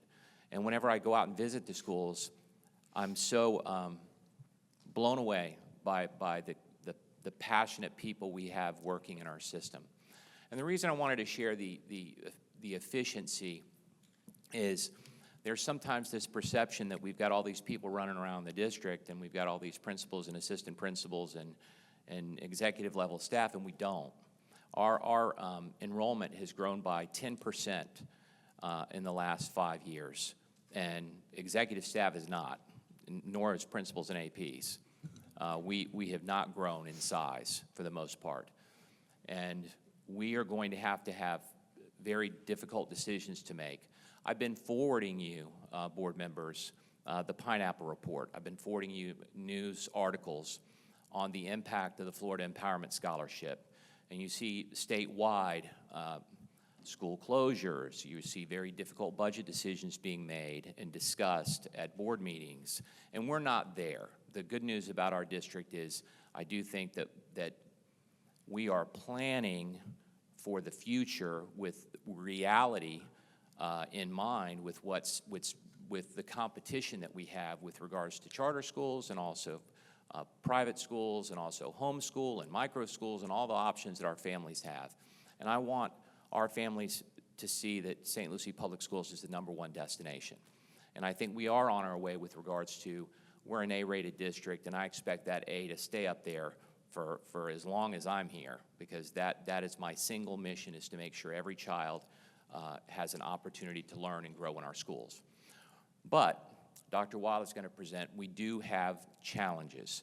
And those challenges we are working to mitigate this year, but we are looking at a very challenging forecast that we're going to have some difficult decisions to make. You as a board and me as a superintendent, the things that I'll be recommending, but I will tell you whatever I recommend to the board, there is a lot of thought and intentionality that goes behind it. I do not recommend to the board, especially financial decisions that are made without great care and without great thought with regards to the impact, because what I don't want it to impact, to your point, Mrs. Richardson, is what's happening in the classroom. Like, that has to be held harmless. That has to be our number one priority, is teaching and learning and making sure the kids get a first-class public education. So with that, I'll turn it over to Dr. Wild. Okay, hello again, everybody. Yes, I am going to give you an update on budget overall and our plans to handle some shortfalls, some financial challenges that we're currently faced with. So I'm going to talk about the budget and just some high-level how are we funded each year and what has affected our budget this year, right now, as of today. I'm also going to talk about some initial planning that we have started in terms of cost saving in the short term right now for this school year, and then as we plan into the future and anticipate some of these challenges to continue, and then of course there'll be time at the end for questions. I'm going to go over the 3 topics related to the budget that is relevant right now. The first being the most important, and that is our FEFP. And as you know, I know you take courses and get certified as board members. I know that you're aware that there's several calculations that happen throughout the course of every year that determine our funding. And at the very beginning of the year, we have to use predicted dollars and go from there. So I'm going to go through that. I'm going to talk about how our federal fund picture has changed this school year in particular, and just real quick, the impact of the Family Empowerment Scholarships on this year's budget. For the FEFP, there is a process that every district goes through, facilitated by the state, to predict our enrollment. And then mid-year through the year, your funding annually is recalculated and adjusted based on those enrollments, and it's called third calculation. Usually comes out at the end of January. We had this presentation prepared for you today based on our prediction, and then yesterday the third calculation came out, and so Michelle and Kim and her team were here late into the night helping to update these slides. So they are based on yesterday's release. So she did some real quick work, and we really appreciate that. So annually, DOE provides multiple models to schools to predict their enrollment, and this is for the purpose specifically of funding. They give you multiple models. This year, they do simulations, and then they provide you with the choices. Both for this year and for next year, we selected the most conservative approach. That way, you don't get funding based on growth and then it doesn't happen and you don't get the funding. So we tried to be very conservative. We picked the model that had the smallest amount of growth. And it is a good thing that we did that. However, the growth didn't meet the model. So I'm going to show you how that impacted us. After third calculation, which was yesterday, our funding for this year will be recalculated. And I'm going to show you how that impacts us. And I know you have this slide in your packet. If you can't see this, I'm going to point out a couple things on the slide. This is showing you the forecasted enrollment based on the models in the white column. In the middle column is the third calc that we just received, and then how that impacts us. And you can see that Michelle has broken this slide down. She prepared this chart to show you St. Lucie Public Schools, charter schools, and then family empowerment scholarships and the total. I'm going to call your attention to St. Lucie Public Schools, and you can see that our weighted FTE is actually lower than the predicted model by 548 unweighted FTE. So that's what that illustrates. Dr. Wild, just Yes. to be clear, the unweighted FTE is basically just the number of students. The unweighted FTE, when we show you our enrollment, is the number of students in seats, approximately. However, this is 548 FTE lower than the predicted model, not lower than last year's students. Our enrollment is down by about 155 students from last year, but based on the predicted models that we had to select, this is 548 lower. Now, I would also like to point out here that, and I don't know if you're explicit in a minute, but the charters, their enrollment forecast, if you look on the far left, was 7,151 students, and that decline was even more significant, and they're only about 12% of our total population. And you're going to see that impact as well. So, yeah, the far left is the forecasted based on the models we had to choose from. With St. Lucie Public Schools, 41,599 was the smallest number we had to choose from. So, taking that further, then we add weighted FTE. And that goes back to our program cost factors that weight certain students because it costs more to educate them. So ESE students, the more complex the needs, the smaller the class, and so forth. So the weighted factors are taken into account. And so our weighted factors are 1,124 weighted FTE lower than the predicted model. That then equates to, for St. Lucie Public Schools, a reduction of $7,263,000 in our revenue for this school year, the current school year. And you can see, if you can see it, if you can look on your chart, the impact for the charter schools is quite significant at $4 million. Their decline is $4 million. Shared among all of the charter schools in our district, we have 7. So we are right now looking at a reduction of $7.2 million to our current budget for this year's operational costs. And so the superintendent has directed us to come up with some cost-saving strategies and a cost reduction plan, some of what is what Ms. Aronson was referring to when she talked about moratorium on hiring certain positions. So I already mentioned that this calculation was provided to us yesterday and that our actual enrollment is down by approximately 155 students. We'll get back to how we're going to be looking at generating revenue and saving costs for this school year in just a moment. But this is further compounded by federal fund reductions. So I'm going to go into that now.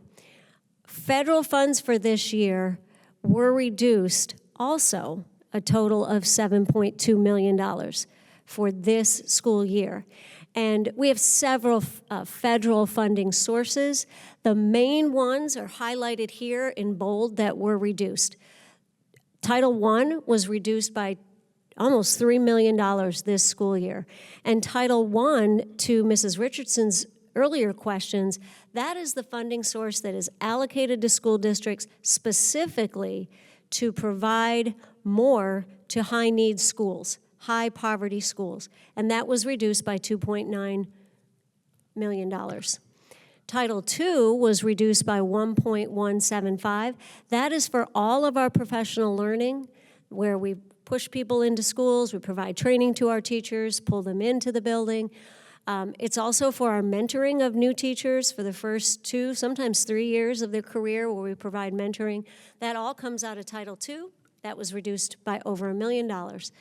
And IDEA, which I think most people are aware, that is to support our students that are designated as ESE, that have special needs, and that does include ESE pre-K. That was reduced by $1.8 million. And then the other collective funding sources in federal funding added up to the remaining $1.2 million for a total reduction of $7.2 million. What also made these reductions this year an additional challenge is that two of them, $2 million of the Title I funding and $500,000 of the Title II funding, came right before the school year started, after we had already hired individuals, planned expenditures. So that was a challenge. We did make some cuts, mostly at the district level, and canceled some plans in order to make it through this budgetary year in Title I and Title II. We can't say for sure what will happen at the federal level, but we are expecting these kinds of trends to continue, and so we're planning accordingly. We'd rather stay ahead of it and be conservative than overspend. In addition, we are impacted by the Family Empowerment Scholarships and the fact that there is no longer income caps on earning the Family Empowerment Scholarship, and the number is expected to increase every year. They are increasing the number that they provide. That does pull funding away from regular district schools and charter schools. So what does that look like? The total value of Family Empowerment Scholarships in St. Lucie County, for St. Lucie County residents, is $64 million, almost $65 million. The negative impact on our budget, when you look at the budget that Michelle shares each year, was $51,692,000 this year. That shows up in our FEFP. If you look at our budget, you'll see those dollars there, but those are dollars that we can't touch. They are then funneled over to the Family Empowerment Scholarships. So we're just trying to make that clear for anyone who's trying to follow our budget that that is not money that we have access to. So I mentioned the superintendent has charged us all with coming up with a cost reduction plan. So we have established priorities, some non-negotiables for us that are extremely important. First and foremost is everybody's safety. That's staff, students, making sure that we ensure everyone's safety, and compliance with all of the requirements that public educators are held to. We need to prioritize those two things. And then we've all been talking about the importance of putting our emphasis in the classroom, minimizing the impact on classroom instruction and students in general. So that is also one of our highest priorities. We also, of course, are going to adhere to our bargaining agreement contract language. And as a matter of fact, when we face these types of decisions in the past and these challenges in the past, we do work really closely with our bargaining partners on the plan, paying attention to the impact on our employees as well. And then along the same lines, we're committed to avoid layoffs and coming up with methods to provide landing places for our employees to make sure that they have a job. And the most recent time we've had to demonstrate that was what everyone refers to as the ESSER cliff. And we were here before talking to you about when the ESSER dollars after COVID went away all at once. We had $11.9 million of staffing, much of that at the school level, that we had to make sure that those people found positions if their current position was eliminated. So we continue to be committed to that. And then it's important to us and to Dr. Prince that we have clear communication plan, that everyone knows what to expect and when they will receive information. We also don't want to be hasty. We want to be really careful and methodical about all of these decisions. And consider the simultaneous reductions to federal grants. Sometimes in the past, you could rely on a federal grant to help us overcome shortfalls. Now, with those being reduced simultaneously, we have to keep all of that in mind in our reduction plans. So moving into that, for 25-26, for this school year, we have already taken steps. Probably our major cost reduction is going to be in attrition and reducing the cost of positions. Because as you're aware, most of our funding does go for staff. Salaries takes up the bulk of any large organization's funding sources. So at this point, we have frozen our district-level positions. We have frozen our vacant clerical positions across the district and non-classroom teacher positions. We do have procedures in place to ensure that we review every opening to make sure it doesn't affect safety or compliance and those other priorities that I mentioned. But we are freezing positions so that those dollars that would have been covering those positions will then be recovered and help to offset that $7.2 million reduction in the FEFP. And that will only work for openings that happen from first semester to second, not for openings that we've left vacant all year. We do have some like that, but we're talking about when someone leaves mid-year and we don't fill the position, then that is money that we thought we were going to have to spend that now we get to recover. So an example of what I just said is that I took the specific job titles off, but these are two real examples. They just happened where a student services employee that was funded 100% out of general fund resigned. We have frozen that position.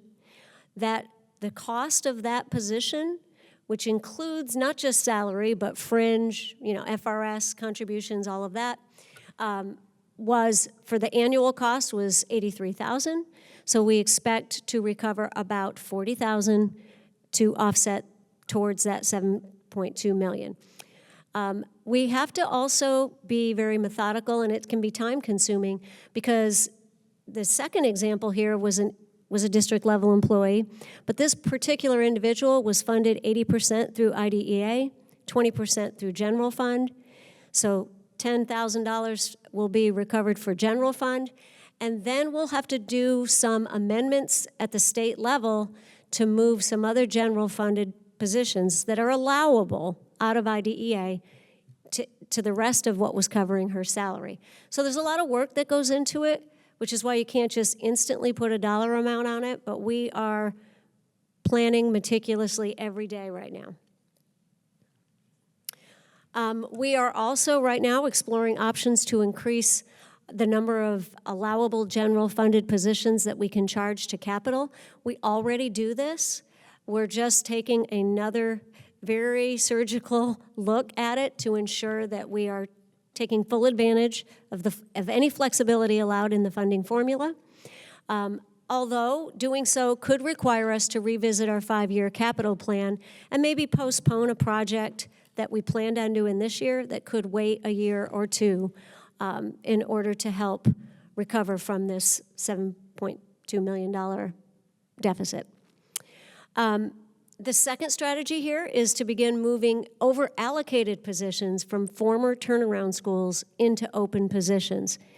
So we have in the past over-allocated, meaning you have a standard staffing formula across the board. All schools of this size get this many assistant principals, this many clerks, this many counselors, deans, and so forth. In the past, when a school has gone into state turnaround, D and F schools, we have provided additional staff on top of the supplementary staff they get from Title I or additional funding sources like UNISIG, so they do have more staff than other schools. We have actually left that overallocation there longer than most districts do in order to make sure they can sustain their success. We want to make sure they're not going to fall back into state turnaround, get a D and an F, and we have left those positions there. We have now started to move them to schools with vacancies so that we're not over-allocating. We are already so efficient, as Dr. Summer showed you, but we are making sure that we are filling vacancies with those over-allocations. For example, we just moved an assistant principal from St. Lucie Elementary to a newly vacated assistant principal opening at Morningside, where there was only one assistant principal. She retired, and we replaced her with an existing assistant principal transfer. We are reducing all district department budgets and school discretionary budgets by 10%. And so, of course, that's going to impact everybody, but it is necessary at this time. We're also reducing any overtime hours wherever possible, looking at strategies to do that.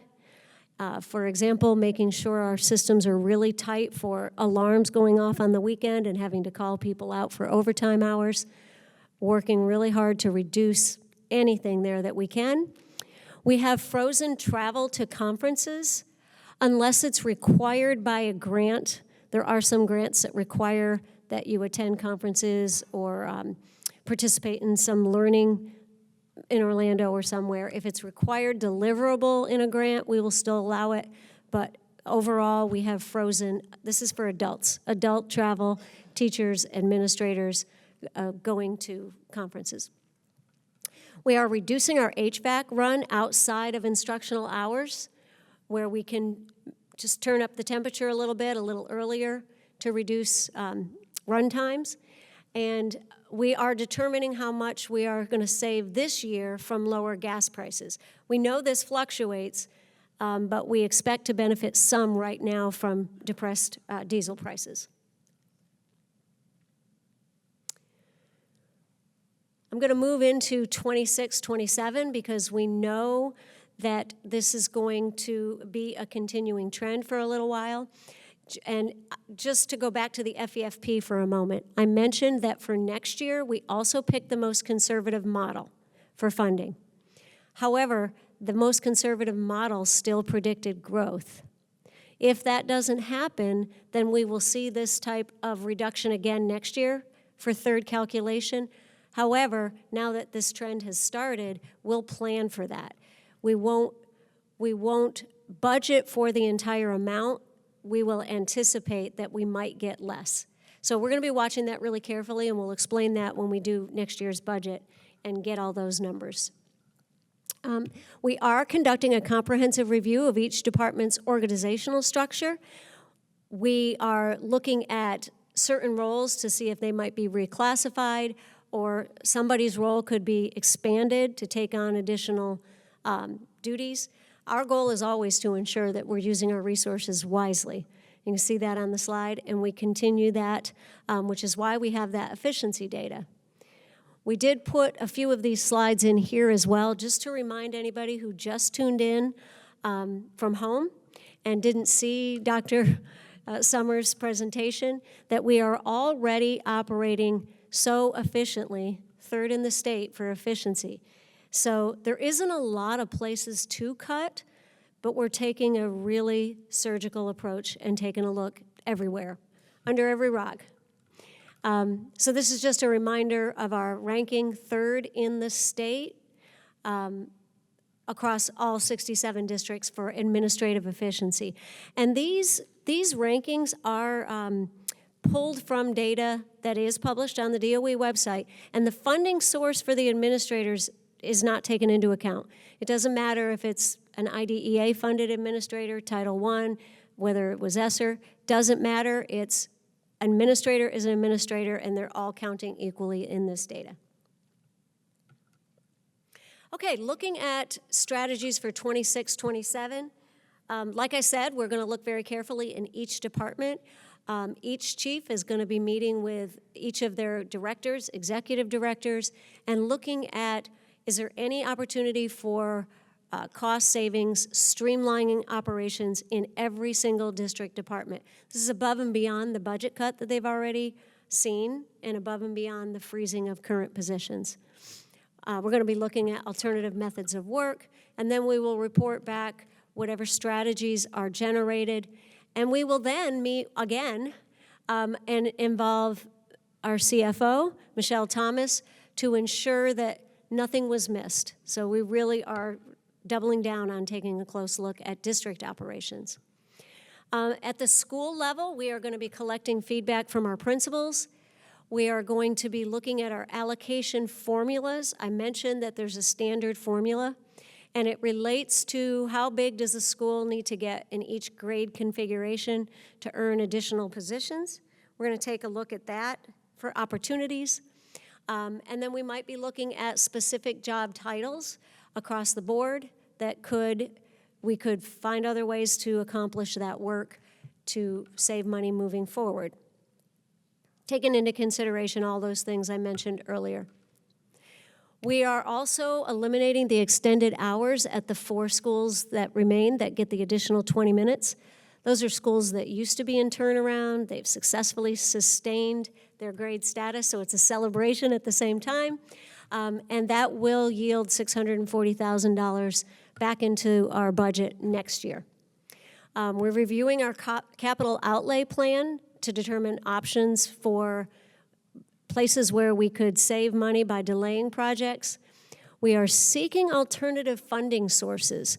We're working with the Education Foundation and Tom Jones to see if there could be some grants or donors that could help offset the costs of some of our heavy expenditures, such as some computer programs that we use, some particular positions that really help us meet the needs of our students and meet some of those challenges, like attendance challenges, and some additional considerations for Education Foundation support. We're also implementing some strategies to generate revenue. We are increasing our VPK parent pay rate slightly. It has never been increased. And then we are adding 2 more VPK parent pay units at Tradition Lakes K-8, which is also needed to meet an early childhood gap. We still need more seats in the red zone. Tradition Lakes is in the red zone, so we will be opening 2 new VPKs, school district operated VPKs. We are actually going to be coming to you with a presentation at the February workshop about our status as a step-up contracted school district, where we can become a provider for Family Empowerment Scholarship families to buy courses a la carte.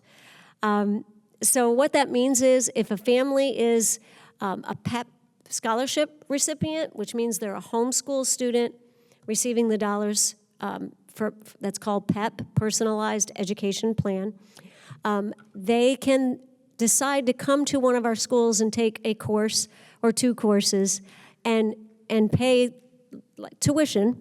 It's not tuition, but pay a fee to take the courses. And we will be going to homeschool networks to reach out to those families.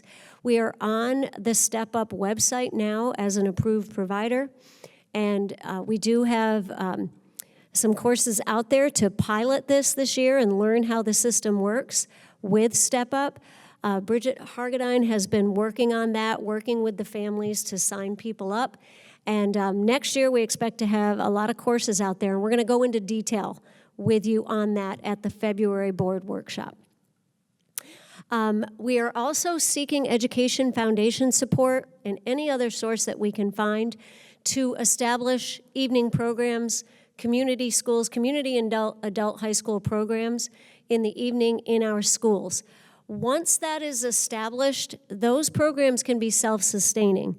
The college has been the entity in St. Lucie County who has provided those services in the past, but we are being told there is a need for them now. There's not as many offerings as there used to be, and it is a way that we can meet a community need and also generate additional funds by opening up some of our schools in the evening, and so we're working on a plan for that. We're also looking at our facility lease options to see if there's some opportunities there to increase a funding stream, a revenue stream. We're also going to have to take a look again at our supplements. And this is something that we've done in the past, and we do it through contract negotiations, union negotiations. Take a look at any potential reductions there that might be necessary in order to meet our budget goals. We are looking very closely at all of our contracts to see what contracts could either be non-renewed or renegotiated. We are also, the second one is, could be a very exciting opportunity. We've been concerned with rising healthcare costs for a long time, as everybody is. And we are exploring a trust to help us in going to self-insured, to become a self-insured district with our health insurance. We're going to bring that to a February workshop as well. If we do go down the road of self-insured, we're also going to explore operating our own clinics, which is also a cost savings, not only for the district, but also for our employees. And this is something that we would explore alongside our union partners as well. They are part of our healthcare committee. And we are exploring AI solutions for anything that would make our work more efficient. We are not opposed to utilizing AI when it is beneficial and makes anybody's work easier, as long as it's safe and secure. We are exploring those. I mentioned contracts. We are going to issue some new RFPs to try to get better competitive pricing on some of our contracts. We do that regularly, but we're putting some out for bid a little bit earlier than we normally would. We're looking at all of our transportation and custodial costs. So you can see this is across all departments to enforce our optimized field trip routing, to reduce our miles on the road and increase efficiency. We're also looking at identifying underutilized rooms to adjust custodial staffing models and expand our aggregate buys for better pricing. This is something that we have really started to do on a regular basis in Terrence O'Leary's shop, and he's going to be diving deeper into that. In terms of technology, we're looking at extending device life warranties to reduce how frequently we have to buy new computers. He is conducting a redundancy study to see if we have any duplications and where there is any software that isn't getting a lot of usage that we might be able to drop. In looking at our timeline, right now, we have already taken action on the department budget reductions and those types of things that I shared. So that's all happening in January. We are communicating these challenges. We've already spoken to our school principals to put them on notice that we are looking at this. We're going to dive deeper into that with the principals at a future meeting. We're sharing it with you today at the school board. We've had initial discussions with our union, and we plan to go much more in depth with them. I mentioned that we have already frozen the positions as they become vacant, and have a procedure in place for any vacancy to be reviewed at the district level before any postings are done. Anything that is deemed necessary to be posted will be posted internally for our existing employees to fill, and therefore that would leave another vacancy for someone else as we enter into next year. In February, we will be releasing our Title I budgets.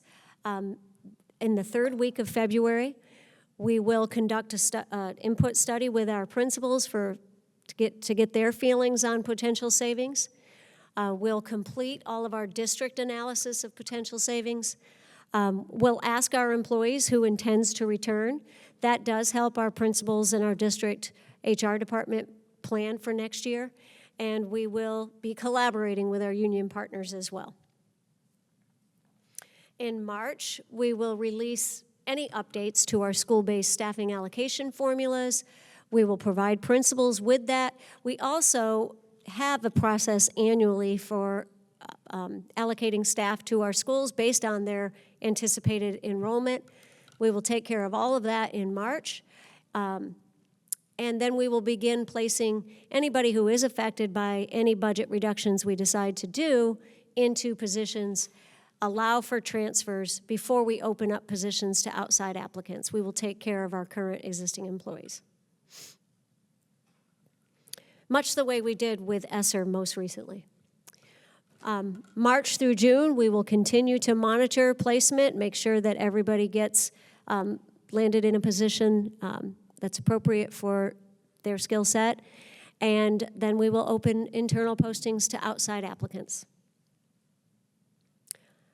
That is it for this presentation, and I want to open it up to any questions, unless Dr. Prince has anything to add before we start. No?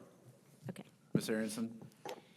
As we are rocketing into our 4th hour here today, Rocketing. I do have some questions, but I would like to propose that we bring, this back at our workshop for a more in-depth conversation about cost-saving measures at, I think this will probably be brought up almost every other workshop. I mean, this is not something that's going to go away for a while. Yes, and to your point, Ms. Aronson, this is just the first Yeah. salve. We're going to be having updates every month for the Yeah. board and also providing different options for the board, to make decision points So on the- moving forward. making my point that the conversation does not need to be exhausted today. Yeah. No. It's No. just You it's should just probably the be talking kickoff. to the superintendent No, and- privately. Yeah, and the only reason I said that is we just got the third calc 2 days ago, and we just literally, the good news Yesterday. is yesterday. We just ordered lunch. And we were, and actually, we had a slide that was our prediction. And I also want to say also we don't have many options with regards to what model we select. We always select the most conservative model, but it's not like we can just kick it back and say, we actually think our enrollment's going to be less than that or more than that. We have to select the model based on what they provide to us, and we provide the most conservative estimate. I will say this is the first time since I've been here, and I don't know, back in 2008 when we had the crash, that the district has actually declined in enrollment. That is a first. I'm saying it. Our enrollment was down this year due to the Florida Empowerment Scholarships and the PEP scholarships, and we have to anticipate going into next year. We don't, that we could have another $7 million shortfall, after third calc in 2027. So we need to plan for the worst, and my direction to staff is to look at everywhere that we can cut, where can we maximize our opportunities, and necessity is the mother of invention, and to try to make sure that the district is in good financial shape so that we can still, number one is we don't want layoffs, and number two is we want to make sure that we're compensating our employees and that we have dollars to do just that. And that's also why we're going in the direction of potentially going self-insured, which is a huge cost to the district. I'm talking about insurance and the rise in insurance costs, that we're going to workshop that with the school board next month, in conjunction with some of the other things and initiatives that we're looking at. But the budget will be February, March, April.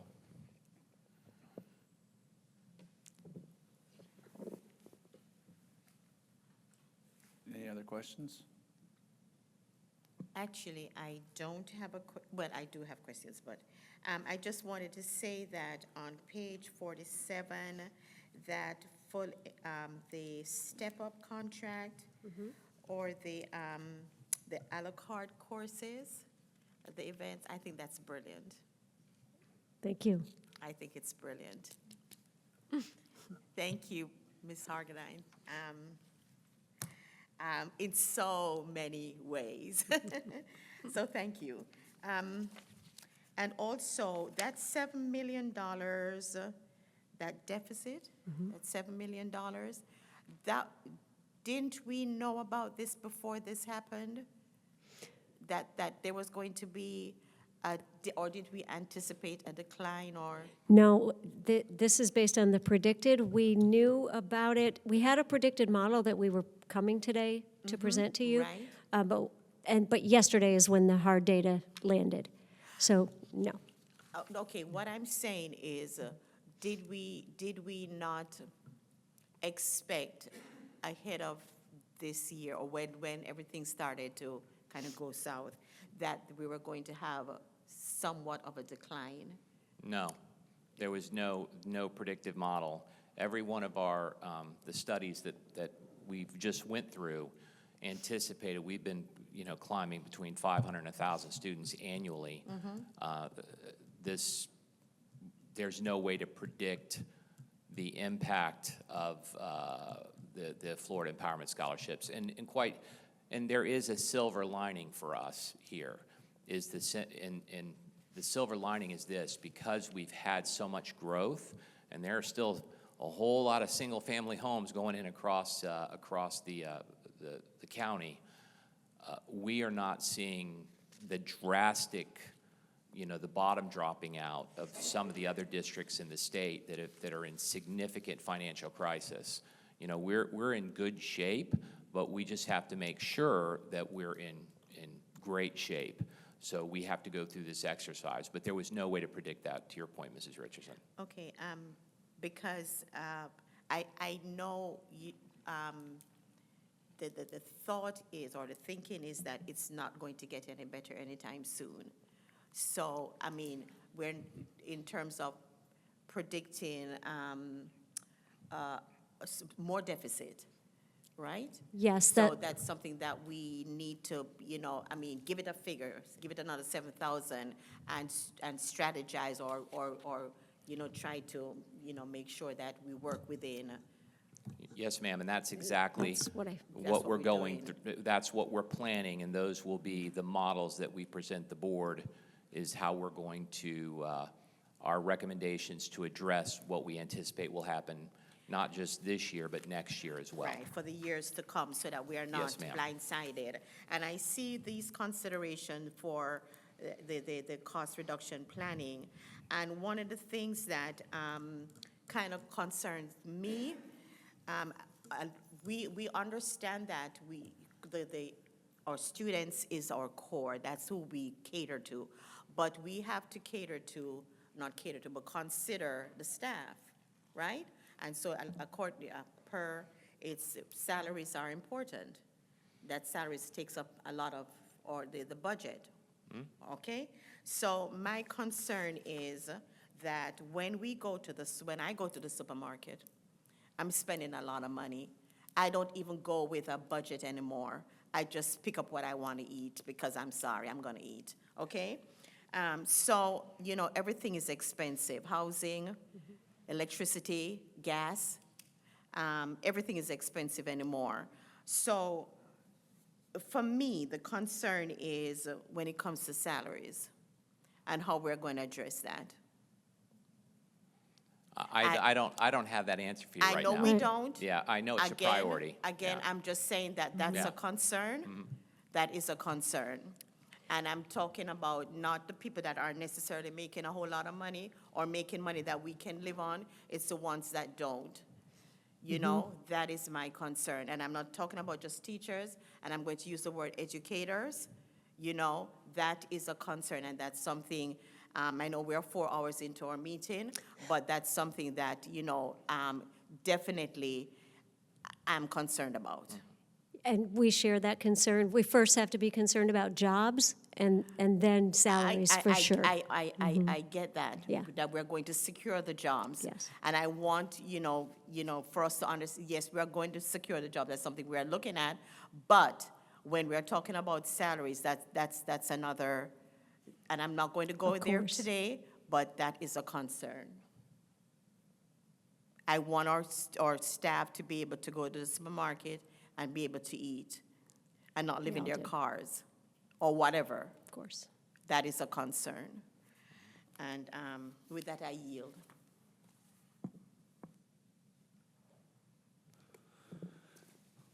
Mrs. Richardson brought up a good point about $7 million shortfall. And it's important that the community understands that some of us have been around long enough to see this happen. And this is just not something that came upon the school district. Our FTE gets counted in October, and we knew that we were a little short, which would be $1 million or $1.2 million, which was no big deal to absorb.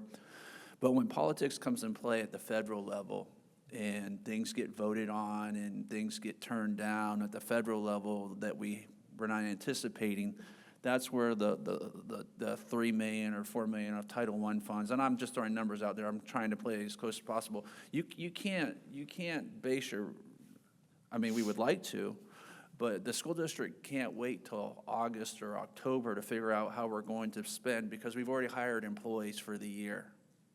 So when you cut Title I funds, it's predominantly you're putting employees in the classroom on these funds. So that makes it rough.